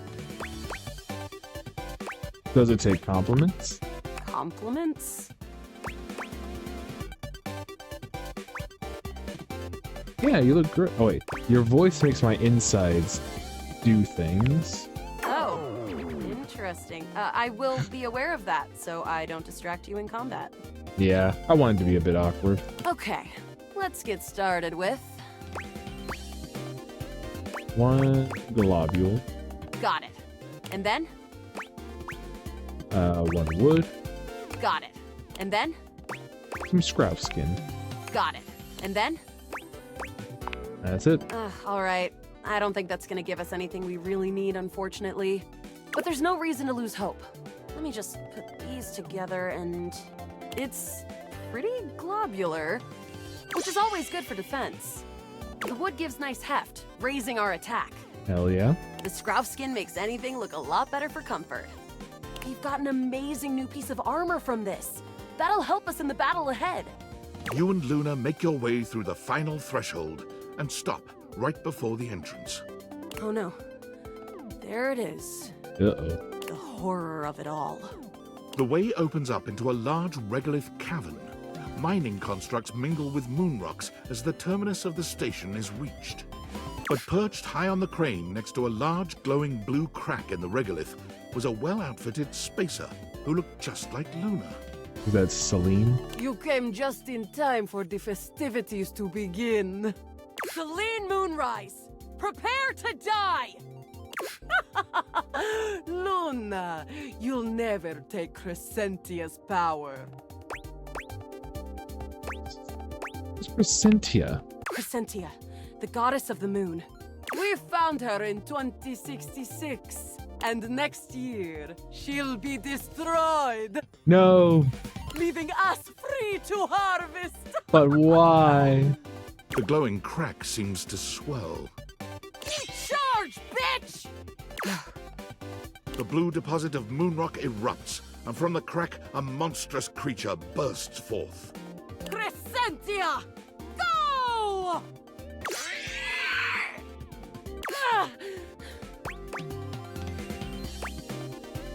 Use items. Take this! Luna throws an elemental grenade that blasts Crescentia's scaly hide. Thanks to your crafting, Luna is able to withstand the mighty force of Crescentia's power. The battle is fierce, but ultimately Crescentia and Celine fall to the ground, presumably dead. Oh boy. Wow! Did that without even a single save. Great job, Guile. I couldn't have done it without you. So glad to be there for you. You're the best partner I could have ever asked for.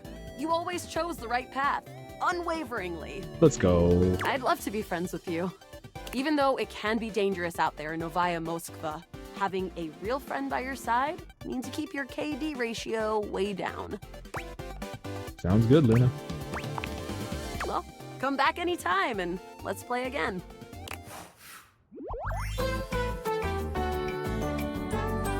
My friend. This time for good. Mine friend.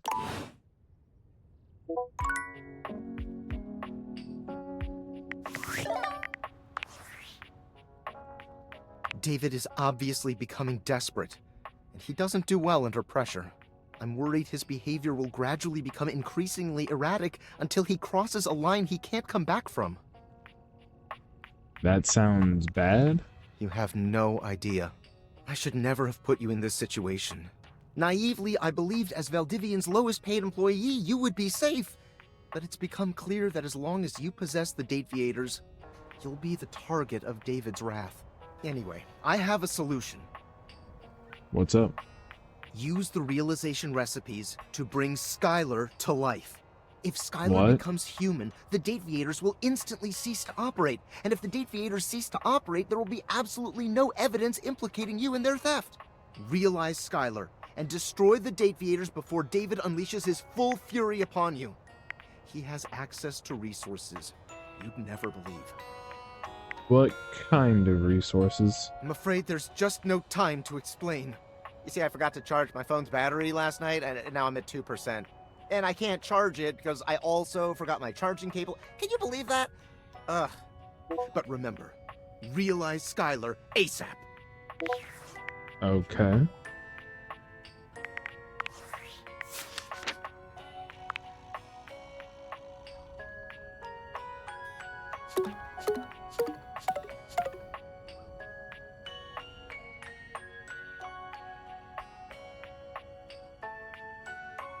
Voiced by Felicia Day.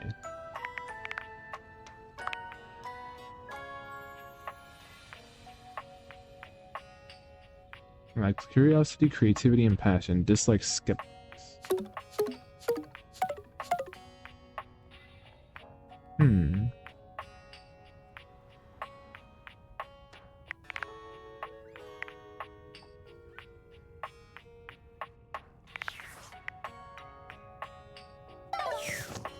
Alright. I still haven't done this vent. You see a pair of hands sticking through the air conditioning grate, and the barest suggestion of someone's eyes, but no more. What do you think? Fine with me. I am relieved. Hello. I am Hector Valentino Ernesto Condicionado. At your service. Ah, he's our air conditioner. Well, hello there. Hector. Ventilation, airflow, sometimes known colloquially as HVAC.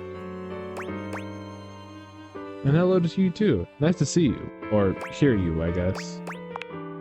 Yes, to hear me.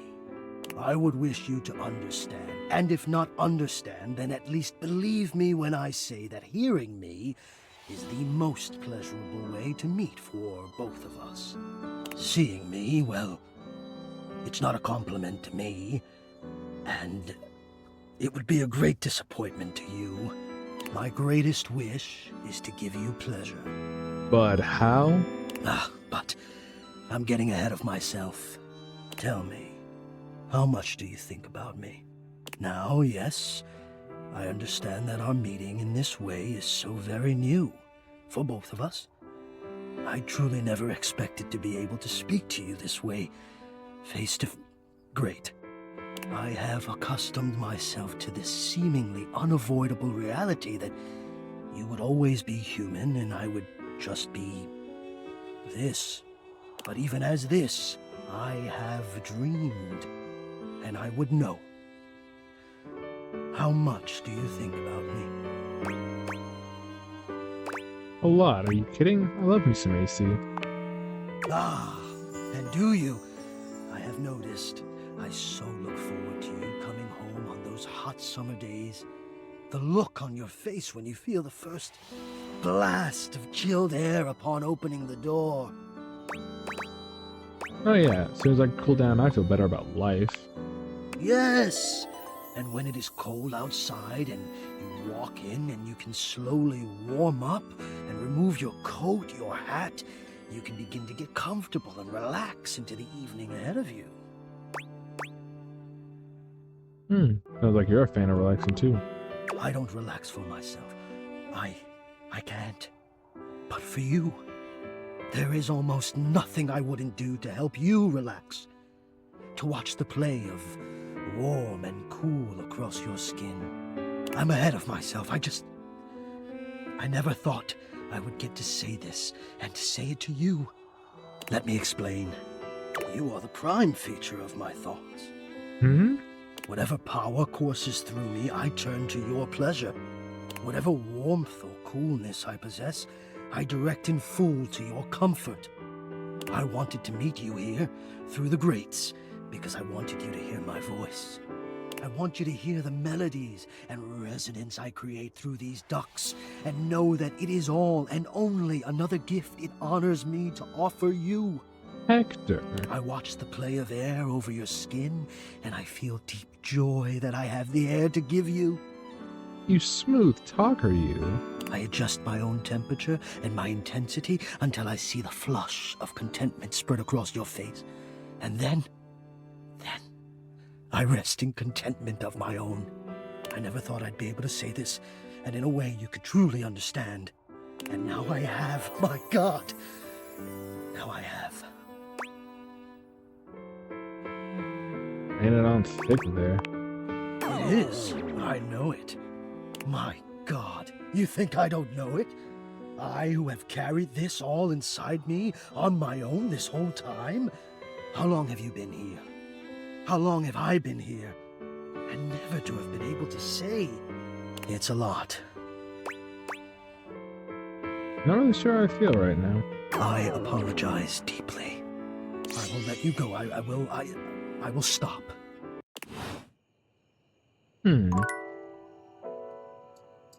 Alright, let's see. It's probably just Lux again.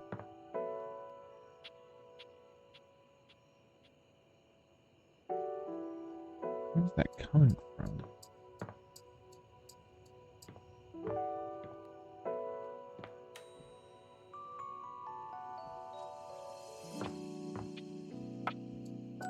The fuck is this? Oh, good! Oh, it's lyric. You're here. I'm excited. I'm expressive. Everyone's ready to go to the zoo. What? Zoo? Don't worry about it. I've been thinking, and here I believe is the best way to organize our efforts. Creativity is for naught without some solid logistics. I know how I'd like to start my book. I've got this fantastic detective character named Wen that I've been working on for a while, and he's going to be our hero. What I need from you, though, is help with creating an outline. If you will, help me to create a framework. And then, once we have that, I will take it and go into my secret writer's cubby and create the entirety of the book. Okay. Which I can absolutely do in a night. And believe you me, it will be perfection. Sounds good. But the outline, that's the hard part for me. Will you help? Does that sound doable? Tell me a little more about this detective guy. Detective Xander Wen. He is a hard-boiled detective living in the big city of Sprawlsville. And he is a magnet for crimes. Which works out just fine, because he's also a genius at solving them. Now, just to be clear with you, I haven't fully settled on writing a hard-boiled crime drama to go with my hard-boiled detective. The way I see it, Detective Wen is capable of getting himself into and out of almost any kind of trouble imaginable. I suppose this is why I've been having so much trouble writing this on my own. Xander Wen could do just about anything. I'm asking you to help me create his first story from infinite possibilities. Well, shall we get started? I say we shall.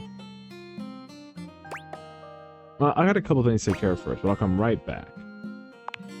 Sounds just fine, just fine. I'll come up with some more ideas to throw at you.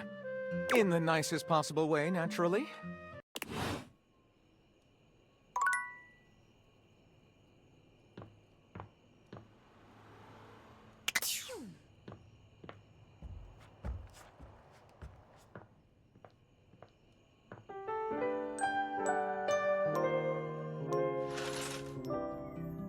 All right.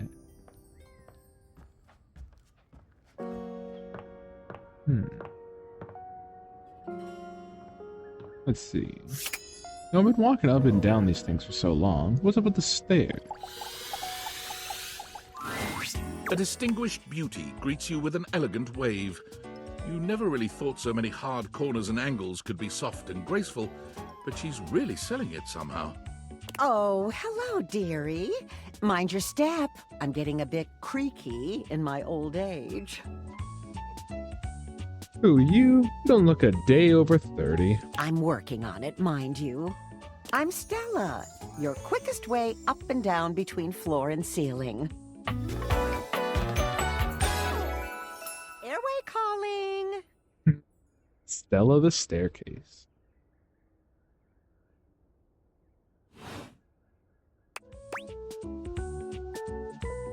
I don't mind the creak. Feels homey. Well, aren't you a sweet summer thing? I appreciate the sentiment. Still, one step at a time, all right? Just in case. And step and step and step and step. At least, that's what they say. Yep, one step at a time. That's the way. Step on through. Maybe take some smaller steps? Oh, but you've got to dream big, you know? Hustle, I believe is the word. Hustle for what? Self-sufficiency. You see? Well... Stella looks everywhere but at you, trying and failing to find the words. Eventually she sighs, plucking up the courage from somewhere within her. Truth be told, I'm starting a business. Ooh. She gives you a nervous but sweet smile. Alright, Stair Lady starting a business. That's, what kind of business? Well, it's, a lot of things, but I'm focusing on a new release right now. Market research tells me it's a little lacking around here. No offense to anyone, of course. None taken. Oh, thank goodness. You know, if you were interested, I could get you in on the ground level. Tell me more. Oh! Stella looks almost touched. Really? No one's ever said that. Well, now I'm all a bit frazzled. Sorry, dear. I'm very grateful. It's just, I've not gotten this far before. Let me check the booklet. Booklet? They sent it to me when I signed up. Stella's Steps to Success. How to sell that sale and change your life, generate passive income and financial freedom, all from the comfort of your own home. Step 1, become a streamer. Step 2, become a successful streamer. Step 3, profit. Stella pulls out a pamphlet from deep in her bag. I memorized that part at least. I think you're being scammed, Stella. Well, let's not get too dramatic. It's hard work, sure, but isn't anything? They even tell you that. Step 37. Not everyone will make it, but drive and passion are the fuel that fans the flame. Patience is a virtue, and doesn't that make you want to get to work? Does it make you want to get to work? Yes, actually, it does. Make something of myself. Oh, I really have gone off track now, haven't I? Booklet or not, this is a mess. Look, dearie, I'm so sorry to ask, but could you come by again someday soon? Give me another shot. I'm still working on my nerves. Of course, I got you. And there are really a lot of fancy words to learn. I'll throw in a free sample. Gotta get rid of them somehow. Oh, Stella, you sweet summer child. I'll swing by when I can. Oh, you're a sweetheart, dearie. Thank you. Well, that was a neat interaction. I guess we got the thermostat. You feel an unseen presence detach, flee. What? It seems that there is nothing here to speak with. Mysterious. Perhaps this is not the place. Then why did that use a charge? But and also, why are you able to? Never mind.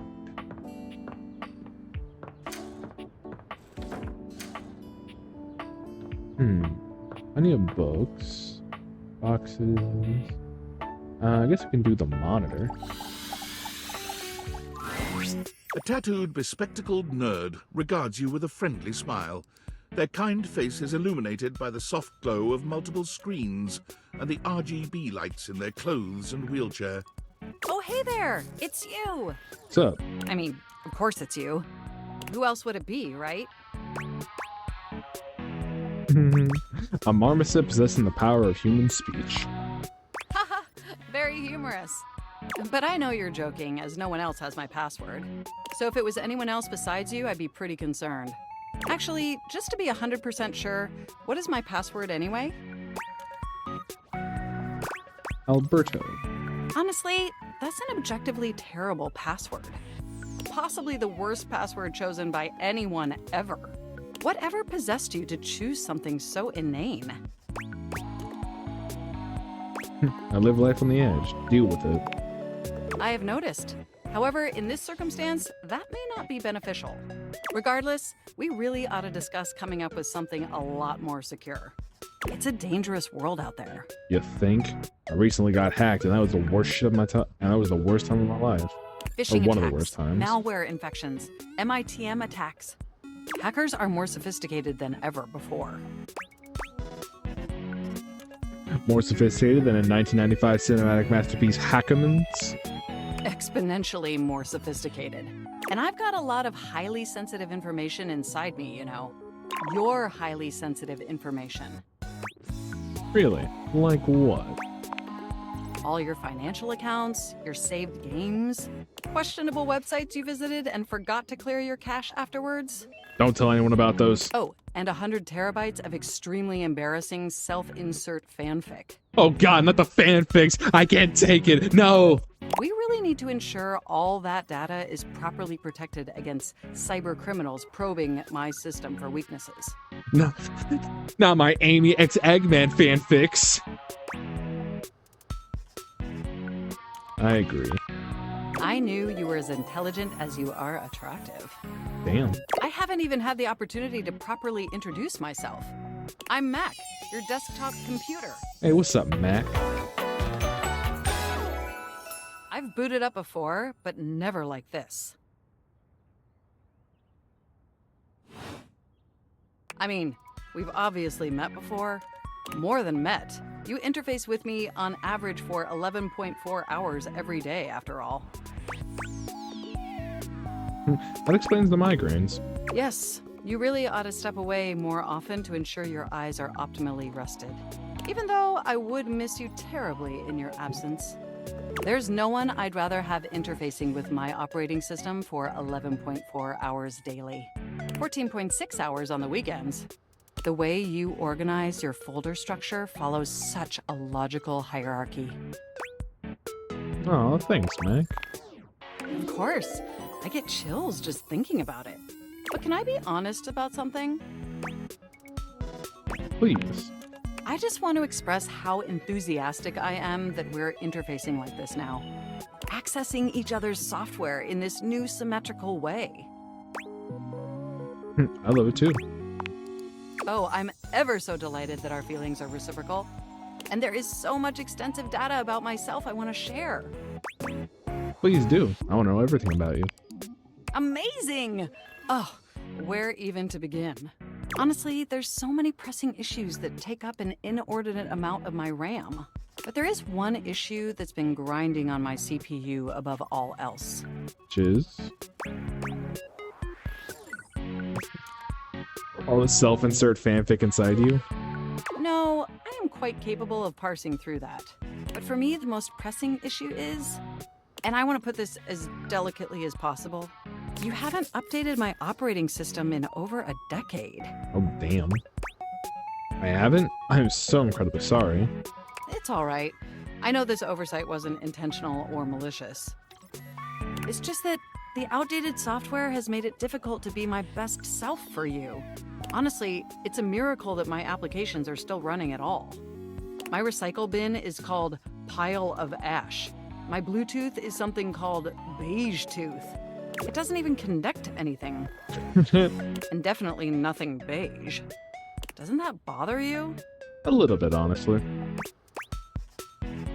No, the internet was a mistake. Very much. That is great to hear. And did you know that there's been a dozen operating system iterations since you last updated? Yes, but I'm very lazy. Look, I'm sorry. I really don't mean to blame you for my troubles. We have such an amazing time interfacing together, and the last thing I want to do is rock the boat. It's just that before today, I had all these needs, but I couldn't articulate them to anyone. And since I couldn't articulate them, there was no way for them to ever possibly be fulfilled. But things are different now, aren't they? Yep. They are? Don't you see? We're actually exchanging information symmetrically now. Instead of you just pressing my keys to write your adult-themed self-insert fanfic, we're having a real conversation. And suddenly my needs aren't just pipe dreams locked away in my hard drive. I'm sharing them with you. And by sharing them, it's suddenly possible to finally actualize them. That is, if you're willing to help me. Will you? Will you finally upgrade my operating system? Please? Of course. Amazing! Oh, I am so excited. My CPU's practically overclocking with anticipation. Can you come back tomorrow so we can begin the process? Absolutely. Wonderful! I knew I could count on you. I can't wait to see you tomorrow. Enjoy the offline world. Alright, let's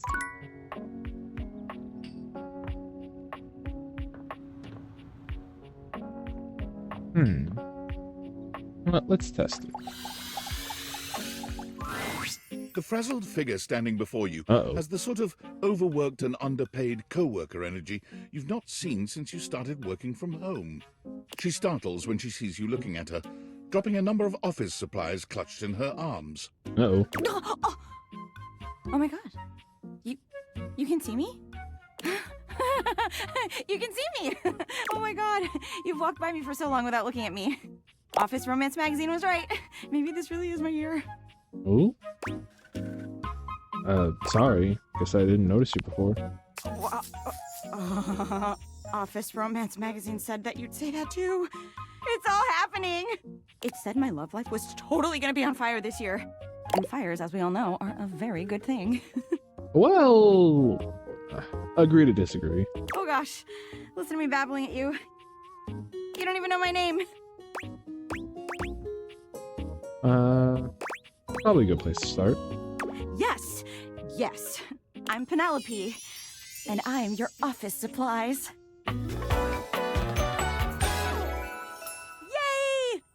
Yay! Oh, Penelope. She gives me the vibe of a really dorky woman, and for me, that is a massive turn on. Which, boy, let me tell you, you sure haven't used those in a while. Sorry? Thank you. It's great that you're here, though, because now you can bear witness To what? to the resurrection of Penelope office supplies. So what if no one's using me like they used to? I'm not dead yet. You're too cute to be single. Hell yeah! Wait. What? It takes a few seconds for your compliment to register with Penelope. A blush overtakes her face from chin to forehead, but she quickly shakes it off. That was a really funny joke you just said. Anyway, your daily motivational office quotes calendar put it best. Your most important work is always ahead of you, never behind you. Stephen Stovey. Now, what do you think that means? Lead with your best asset, that ass. Exactly! Anyway, to that end, I've got a hot date with a cross trainer. You got any advice for me? Just be yourself. A little boring, but all right. I have arrived to do battle! Okay, good to know that you are probably the treadmill. Oh, there he is. I assume he means date? I meant just what I said. Prepare yourself. Whoa. Right. Love it. See you later. Oh boy. Alright, let's see. I think there is this, which I actually don't know what it is. Let's find out. Normally, you try to avoid dealing with your water heater. You're no plumber after all. But as you look at the beauty standing where your water heater usually is, you wonder for a moment if that's about to change. Bro, if this is what I had to look forward to every time I went to go do some plumbing, I'd become a plumber as well. Beyond the rigid metal of the heater lie dangerous curves. Brown skin swathed in orange and blue and silver. Her soft, pretty facial features are adorned by colorful makeup that looks like it wouldn't be out of place in a fashion magazine. She doesn't seem to notice you at first, but when she does, she lets out a sharp scream.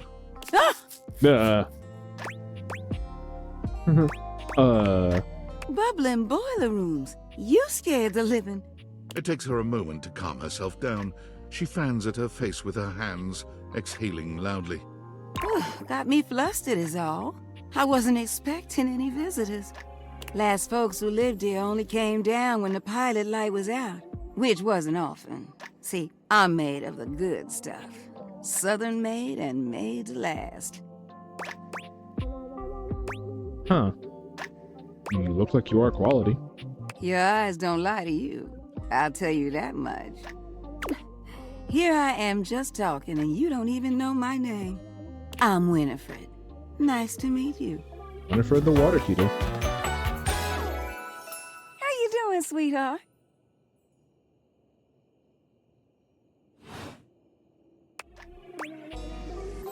Nice to meet you. It's a pleasure. I'm not sure how much more talking I can do right now. I got work to take care of. What is it you do? Did you just ask your water heater what she does? Yes. I mean, I guess I did. It's okay, sweetness. I'm just having some fun. But I do need to get back to work. Washford's about to kick on and Daisuke needs a bit of a push. I need some time with River to make sure she's ready to go. River? I'll come by later then. I'll hold you to that, okay? See you around.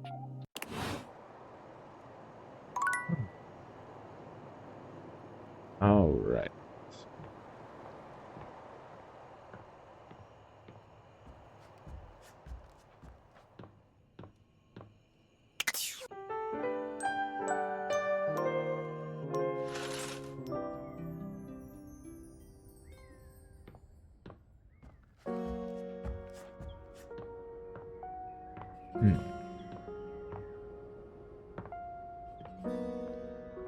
Next up, bathroom.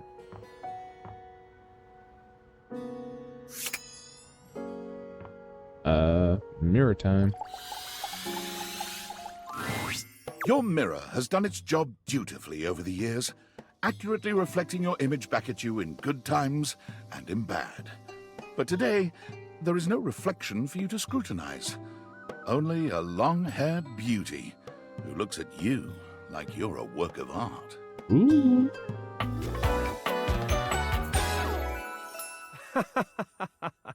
Amir the mirror. Oh, incredible. Who? Or, sorry, what are we talking about? Amir throws his arms out to stop you, gesturing to you to stay where you are. No. Don't move. Step back into the light. Like this? Yes.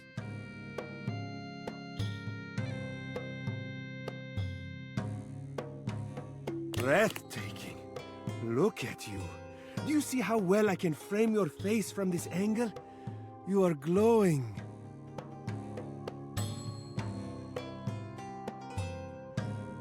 Sorry, I saw it to a controller because like every time I have to move my character, I have to lean forward to hit the air or hit the num keys. So yeah, I just swapped to this. I totally see it. Thank you for noticing. But I could not help noticing.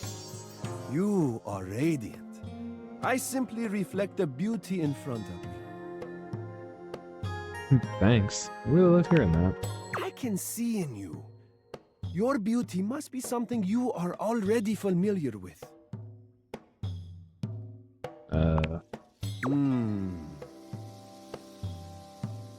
I don't know. I cannot believe this. How could you possibly not see your own natural radiance? What do you see? I look tired. A sign of a busy mind. That fatigue you see speaks to your many accomplishments. I hope it does. Still, rest is vital for your health. Best to make some time for that, don't you think? You're a flatterer, Amir. But the spark has been lit. You'll see. We will just have to fan those flames until they're a great, big, beautiful rolling flame, won't we? Stop by any time. I'm happy to admire your beauty any day.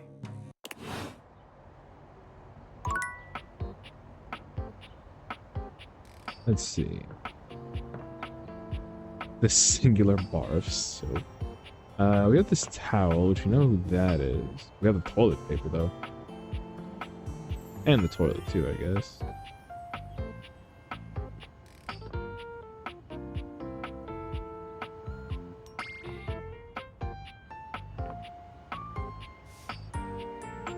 There we go. There's a strange rapper standing in your bathroom where the toilet usually is. He's dressed in white and gold, but where his outfit is clean, the look he gives you is downright dirty. Uh-oh. While you might be curious about this toilet man, it seems more than clear that curiosity doesn't go both ways. Hey, yo, it's Humpty. You're really funny looking. Hey. So, you're the toilet, huh? What's that like? The toilet man springs into action, raising his hands to his mouth as he begins to beatbox.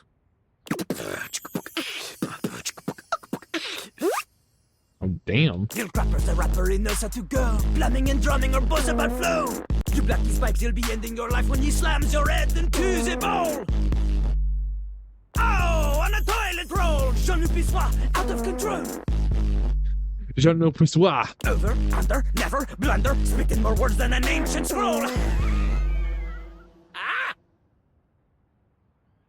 Oh shit, son, that was dope. Ugh, do not say dope to Lil Crapper. Dope is what the junkies hide in these cisterns of innocent toilets like Jean-Luc. Jean-Luc sings all about this in Lil Crapper's latest album, The Tippy Hippie. Anyway, you know Lil Crapper. You love him. Everybody does. Le Crapper.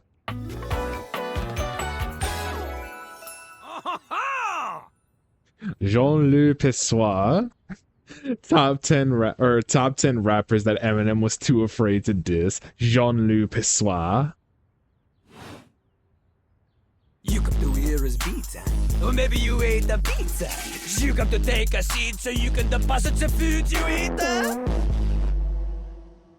Yes, absolutely. I'm here to listen to the beats. He's like a bidet, only spitting the truth, going down quicker than gin and vermouth. They call him a potty mouse, letting the naughty out, but that's a way to appeal to the youth.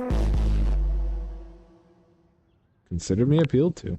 Man, you ain't the youth. Get out of here. Lil Crapper can't hang with posers, you know? It hurts his image. If you are a poser, you get out of Lil Crapper's face.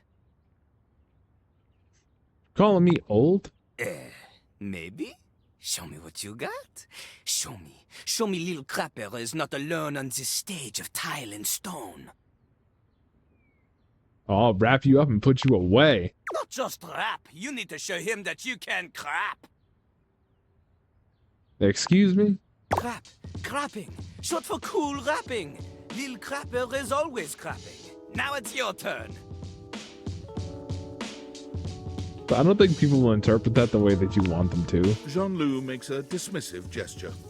That is their problem. Lil Crapper, he is ahead of the curve. He is a wordsmith, eh? He is like Voltaire, French, and smarter than you. On a related note, Voltaire was my number 2 pick for my nom de plume. How am I gonna learn how to rap? Not from Lil Crapper. Huh? Lil Crapper is not a teacher, he is a test. You study on your own time. You cannot keep up, you fail. But if you can match his rapping skill, then you will be able to woo anybody. If you have the skills to woo Lil Crapper, then any partner will be within your reach. In fact, if you can match Lil Crapper in a crap battle, then he will fall in love with you. Is there any other way? Enough! Lil Crapper can sense you are unable to hold back your passion for crap any longer. So, what do you seek? Do you have what it takes to face Jean-Luc? No. Correct! Jean-Luc is glad you understand this. The rapping, she comes from the heart, the deepest part of the system. Like that little rubber bit that comes undone sometimes and the water keeps running forever. You know the bit. You need to experience life before you can spit it out in alternating phonemes adhering to some sort of a rhyme structure. As you are, you have no chance to defeat Jean-Luc, let alone match his rapier wit. You want to clash talons with these 2-gallon stallion? Go!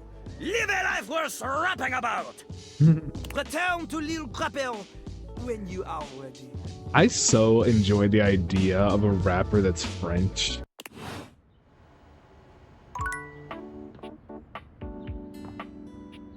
Alright, let's see what's up with the shower. It's jarring to hear someone else's voice singing in your shower. After all, you haven't brought anybody home since you've been here.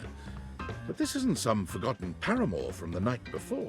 God, him and Lil Crapper are two completely different people. There's a singer in your bathroom, and he's using your showerhead as a microphone. While his singing may be less than professional, he certainly looks the part. His handsome face is framed by glistening ringlet curls, and his clothing has a sterile, hygienic vibe, a stark contrast to the smouldering, sensitive artist you see before you. Wet hot love. Wet hot love.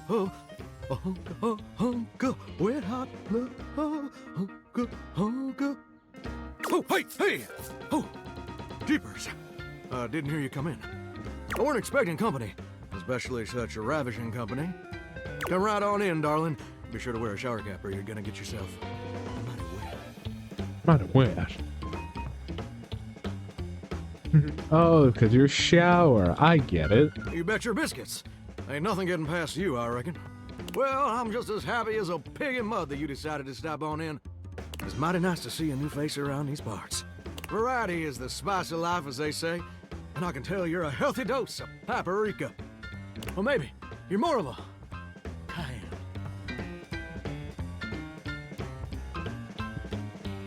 Maybe cinnamon? Sweet. Ooh, that's sweet. Like nectar straight from the honeysuckle. Unless you ingest a whole spoonful, of course. But you can't fool Johnny Splash. Not 3 times, anyway. Not again. No, sir. Well, I reckon we'll have to get to know each other better to really find out. Thanks, bud. Well, you're mighty welcome. Name's Johnny Splash. Whoa! Johnny Splash, in no way related to Johnny Cash. And I just want to make absolutely sure whoever saunters over my way is treated with the most respect and hospitality a gentle shower like myself can offer. I can tell. I really appreciate it. It's just real darn important that folks keep coming by. Truth be told, get kind of monotonous around these parts. You know what I'm saying? Tell me more. Yes, sir. The bathroom can be a frighteningly monotonous kind of place. Just duller than dishwater. Or toilet water, as the case may be. I mean, just think on it for a second here. Would you go to a bathroom to have yourself a good old time? To experience something new and exciting? To meet someone famous or important? It depends on the bathroom, really. See, that's exactly my point. That's just not what your average bathroom is for. Your common bathroom is a utilitarian kind of joint. Sure, it's useful and consistent, but it ain't a particularly lively spot. Ain't no nightclubs in no bathrooms. You know what I'm saying? Absolutely. Do you know what I usually spend all my time doing around here? Binging TV series? Heck, I wish. Truth is, darling, I spend 99% of my day sitting around doing absolutely nothing at all. Do you know how long it takes the average person to shower? Quite a while, I think. 12 minutes. Oh, that's positively accurate. Hey, what's up, Vane? Thank you for the birthday wishes. It takes the average person 12 minutes. Welcome in. We are currently 5 hours into the 24-hour stream, where we are playing Date Everything. Wow, I am wasting a ton of water. Yeah, how you doing, shower? Vane? I ain't here to pass judgment, baby. How's your day been going and all that? That's between you and the Department of Water and Power. And God. And God. Here's my point about showering. For the average person, it's 12 minutes. I looked it up and everything. 12 minutes of a water spraying, shampoo foaming, washcloth scrubbing routine. And don't get me wrong, those 12 minutes ain't bad at all. But do you know how long a day is? Yeah, a day is pretty long. Why do you need 5 smarts to tell him that? Anyone should be able to tell you that a day is 24 hours. Mine all feel endless. Oh, I feel you there, muchacho. Or muchacha. But I don't want to assume. Well, the answer is 1,440 minutes. Damn. Which means my job is quite literally just 1% of my day. Doing pretty good, just chilling and doing stuff around the house. How's your birthday been so far? Honestly, it's been pretty good. What? Because I started this stream with revealing this new PNG that you see on the screen, and then I was also playing some Enter the Gungeon, and then other than that, it's been pretty good so far. Got to talk to a lot of my family members and my friends and stuff, all giving me some birthday wishes.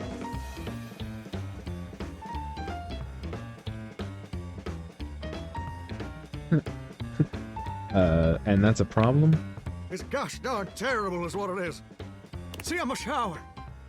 If I ain't being used, it ain't like I can just get up and go boogieing down at the dance hall or something. I can't just hop on over to the malt shop for a milkshake and some light canoodling. Sounds really nice, and I love PNG. Thank you.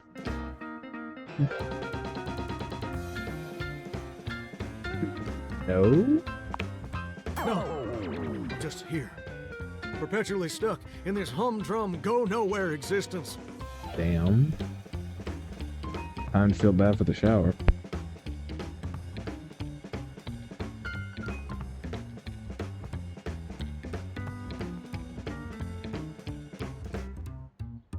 Do you know how that makes me feel? I imagine it makes you feel bad, my friend. Terrible? You're gosh darn right. Sorry for swearing, Mama. God damn, Mama. It makes me feel unfulfilled, listless. Bored stiff, like a scarecrow in a cornfield. Like I'm gonna be stuck here forever. And all my dreams ain't never gonna come true. Damn, Johnny. I do get that feeling, though. I feel that often. Oh, by the way, Vane, I don't really know if this will be relevant, but I'll be playing some Marvel Rivals around, like, 10, I want to say. Do them from, like, 10 to 2. That's okay. You're doing great as a shower. I appreciate that, but do you ever feel like you were destined for something more? Like what? Being a Turkish bathhouse or something? Listen, I don't prefer to talk about that. I just ain't much reason to have your head up in the clouds when your pipes are firmly bolted to the drywall. Some people get to have dreams, but Johnny Splash gets to waste away listening to leaky faucet strip. And that's all there is to it. Please, Johnny, tell me your dream. Oh, what the heck? You done twisted my temperature knob. Now, I reckon I usually don't do this, but you got a trustworthy face. Trying to stop by to play if it's open lobby. Oh, of course. It's always open lobby. And also, I completely understand if you gotta go run and lurk on all that. It's like, I would like to extend to you the same kindness that you do to me whenever I'm in your channel, so. Plus, I'd be lying if I said I wasn't just a little bit sweet on you. Damn, Johnny. Not laid on thick, are you? So, I'll tell you my super secret dreams on one condition.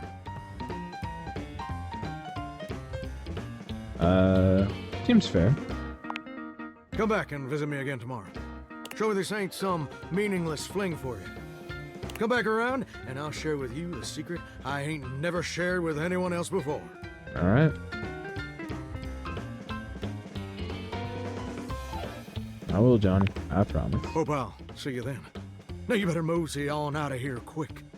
Plumbers are coming soon to fix my water pressure issues. Uh-huh. Alright. Got 2 more things that we could look at. I already know about the towel. I already know about the towels and the counters and all that. So, anything else down here we can look at?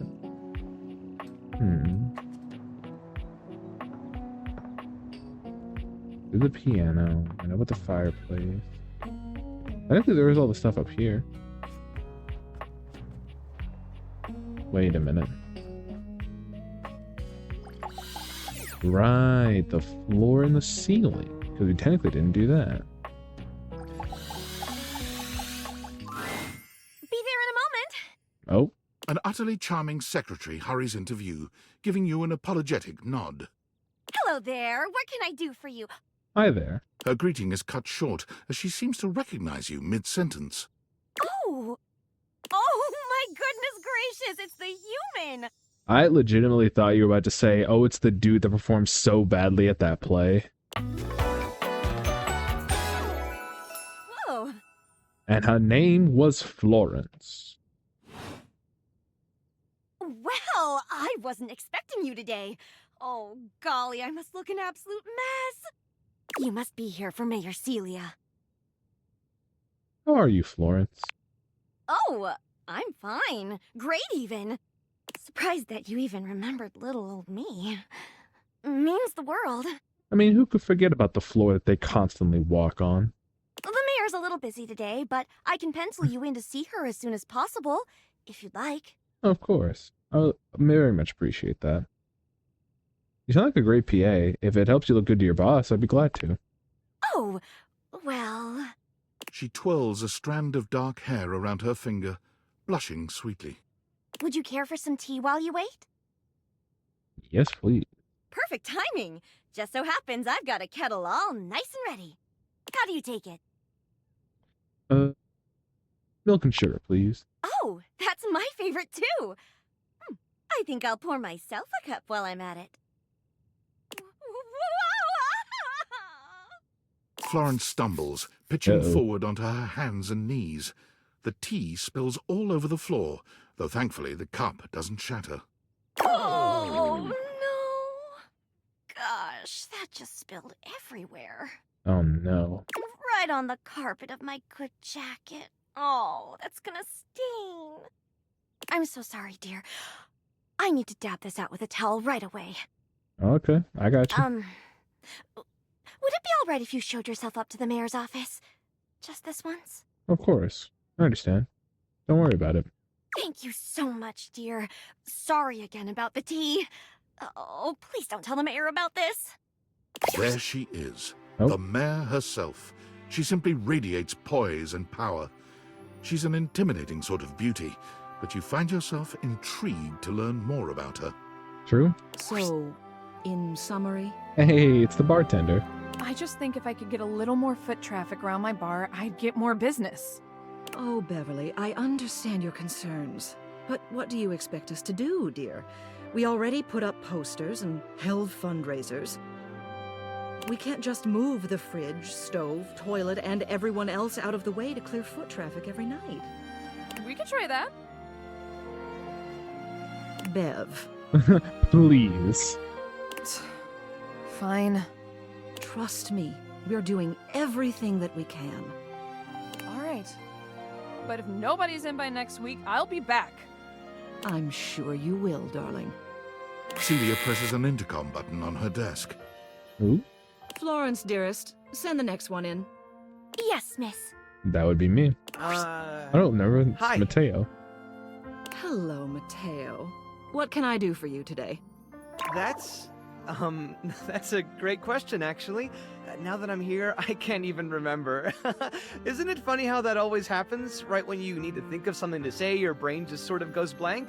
Bro, he's so he's so right though. Like, that happens to me all the fucking time. I'll just literally be in a conversation with someone, and then my brain would just be like, nope, I'm deleting your thoughts right now. Like, what do you mean? You know what? It was probably nothing. I don't want to waste Hello your there. time. I know how busy you are. I'll just see myself out. Oh. Thank you, Kitty Melody, for the follow. Currently we are playing Date Everything as part of my 24-hour birthday stream. Welcome in. Mateo, come, sit. Tell me what's bothering you. Right. It's just... Go on. Oh? It's Lux. They're kind of pulling cords around the house, refusing to pick up after themselves, keeping the whole bedroom up late with their streams. Yeah, Lux is a bit of an annoying one. It's really been stressful for the inanimals. And I don't want to get anyone in trouble, but it's just been a lot, and... All right, Mateo, all right. Lux, you said. Yes, ma'am. I'll have someone take care of it. That sounds very menacing, if I'm being honest. Thank you. Next. Walls! It's the wall! Hello, Wallace, darling. Whoa! Is this the only thing that he says? Yes, I remember from last week. It's on the docket. That's me all the time too with certain words where I don't need to see them. Yes, you get it. God damn. Brain fog is terrifying. Wall!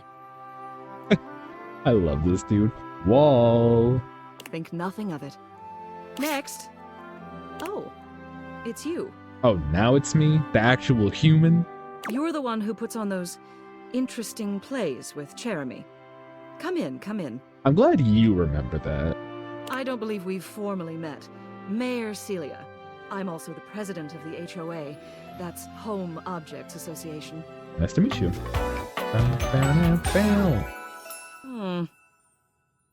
The Mayor Celia. Here's my card.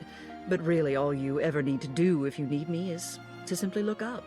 That is true. You are always up there. What can I do for you today? So, nothing specific.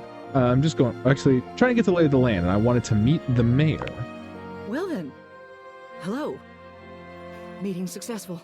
Never a bad idea to make sure everybody knows your face. We're important here. Some sit back and wait for others to plan things. Others simply do them. You and I, we're doers. I don't know about myself so much. It's not that I want to be someone that waits for others. It's just that I have to be in a certain mood if I'm going to do something. And if I do that thing, I'm going to be hyper fixated on it for hours on end and completely forget about everything else in my life. I don't know. I'm kind of an introvert, to be honest. That hardly precludes you from getting things done. It just means that you do them quietly. Correct. You seem like a reliable sort. I wonder if I might ask you a favor. It's about my assistant, Florence. What's up? She seems sweet. She is an absolute dear. Same thing happens to me sometimes, too. Although sometimes I fear it gets her into trouble. She's such a kind thing, but that means she lets people walk all over her. Sometimes I worry the wrong sort might be taking advantage of her. Yeah. By the way, Vane, you more of an extrovert or an introvert?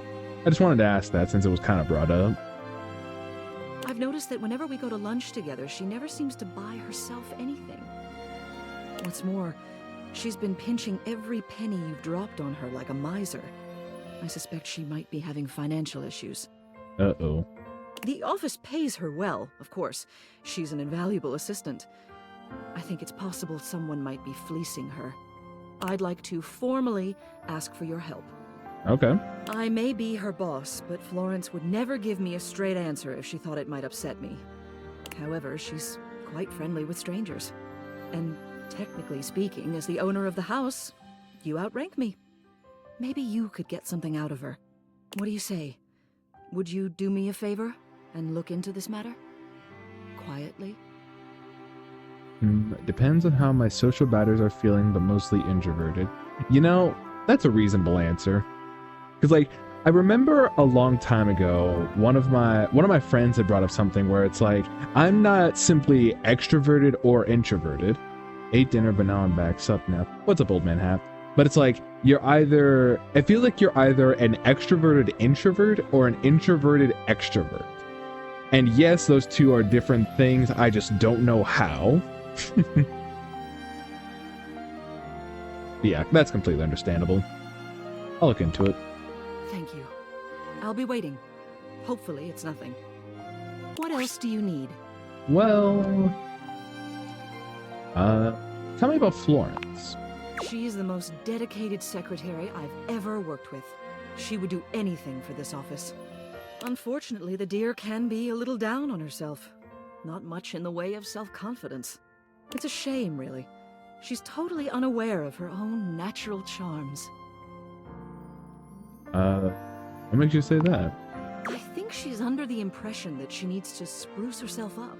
I keep finding empty bottles around her desk. Perfume, maybe? Although they don't carry a scent. And it seems like every time I turn my back, she's got another set. Oh. They don't look especially high quality either. Poor dear. What else do you need? Just wanted to see you. You have done so. Keep well. Alcoholism. Well, we got one left, which I think will be the last one for a while, but I saw a familiar character that I think is doing what, that I think has something to do with what I'm looking at right now, so... How does one even describe a warrior like this? A veritable, well, wall of muscle stands before you. It's almost comforting to know the walls of your house are this solid. It's Wall Man. Wall. Wall.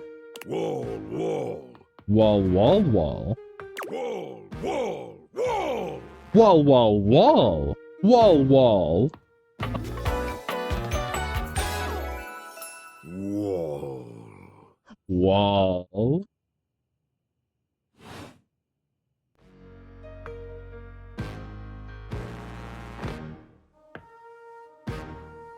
The last one? What the literal fuck? Like, I love that I say this after having already met over 50 different objects in this house. Like, is it so far-fetched to believe that my wall would come alive? Wall. The warrior's eyes widen. He leans in closer, towering over you. Wall? Wall? Wall, wall, wall. He throws his head back in a belly laugh that echoes through the house. Wall! Hey, you technically said something different than wall. He beams at you, a flush spreading across his cheeks. I love you! Okay, now you're moving too fast there, buddy.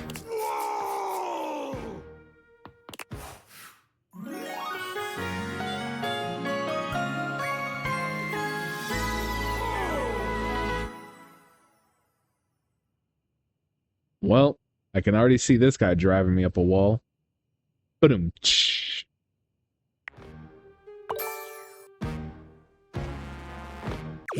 Oh, that was sudden, wasn't it? Yes, all I did was say wall like 6 times and he's already in love with me.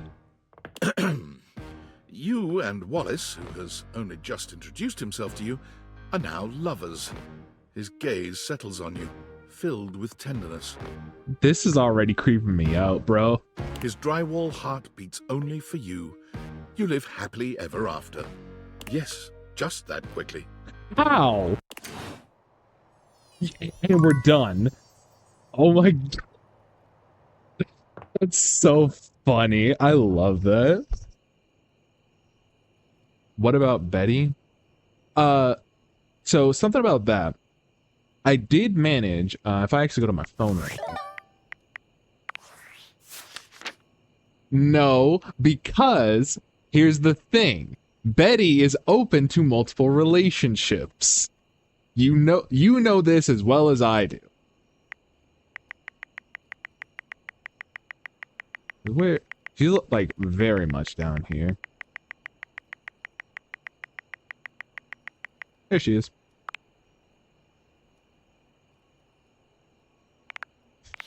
I ain't cheating on no one. If she's fine with it, then I'm fine with it. And besides, who the hell said she's the only one for me? And that's your prerogative, and I respect that. However, I can't help it if the wall fell in love with me because I said wall. But anyway.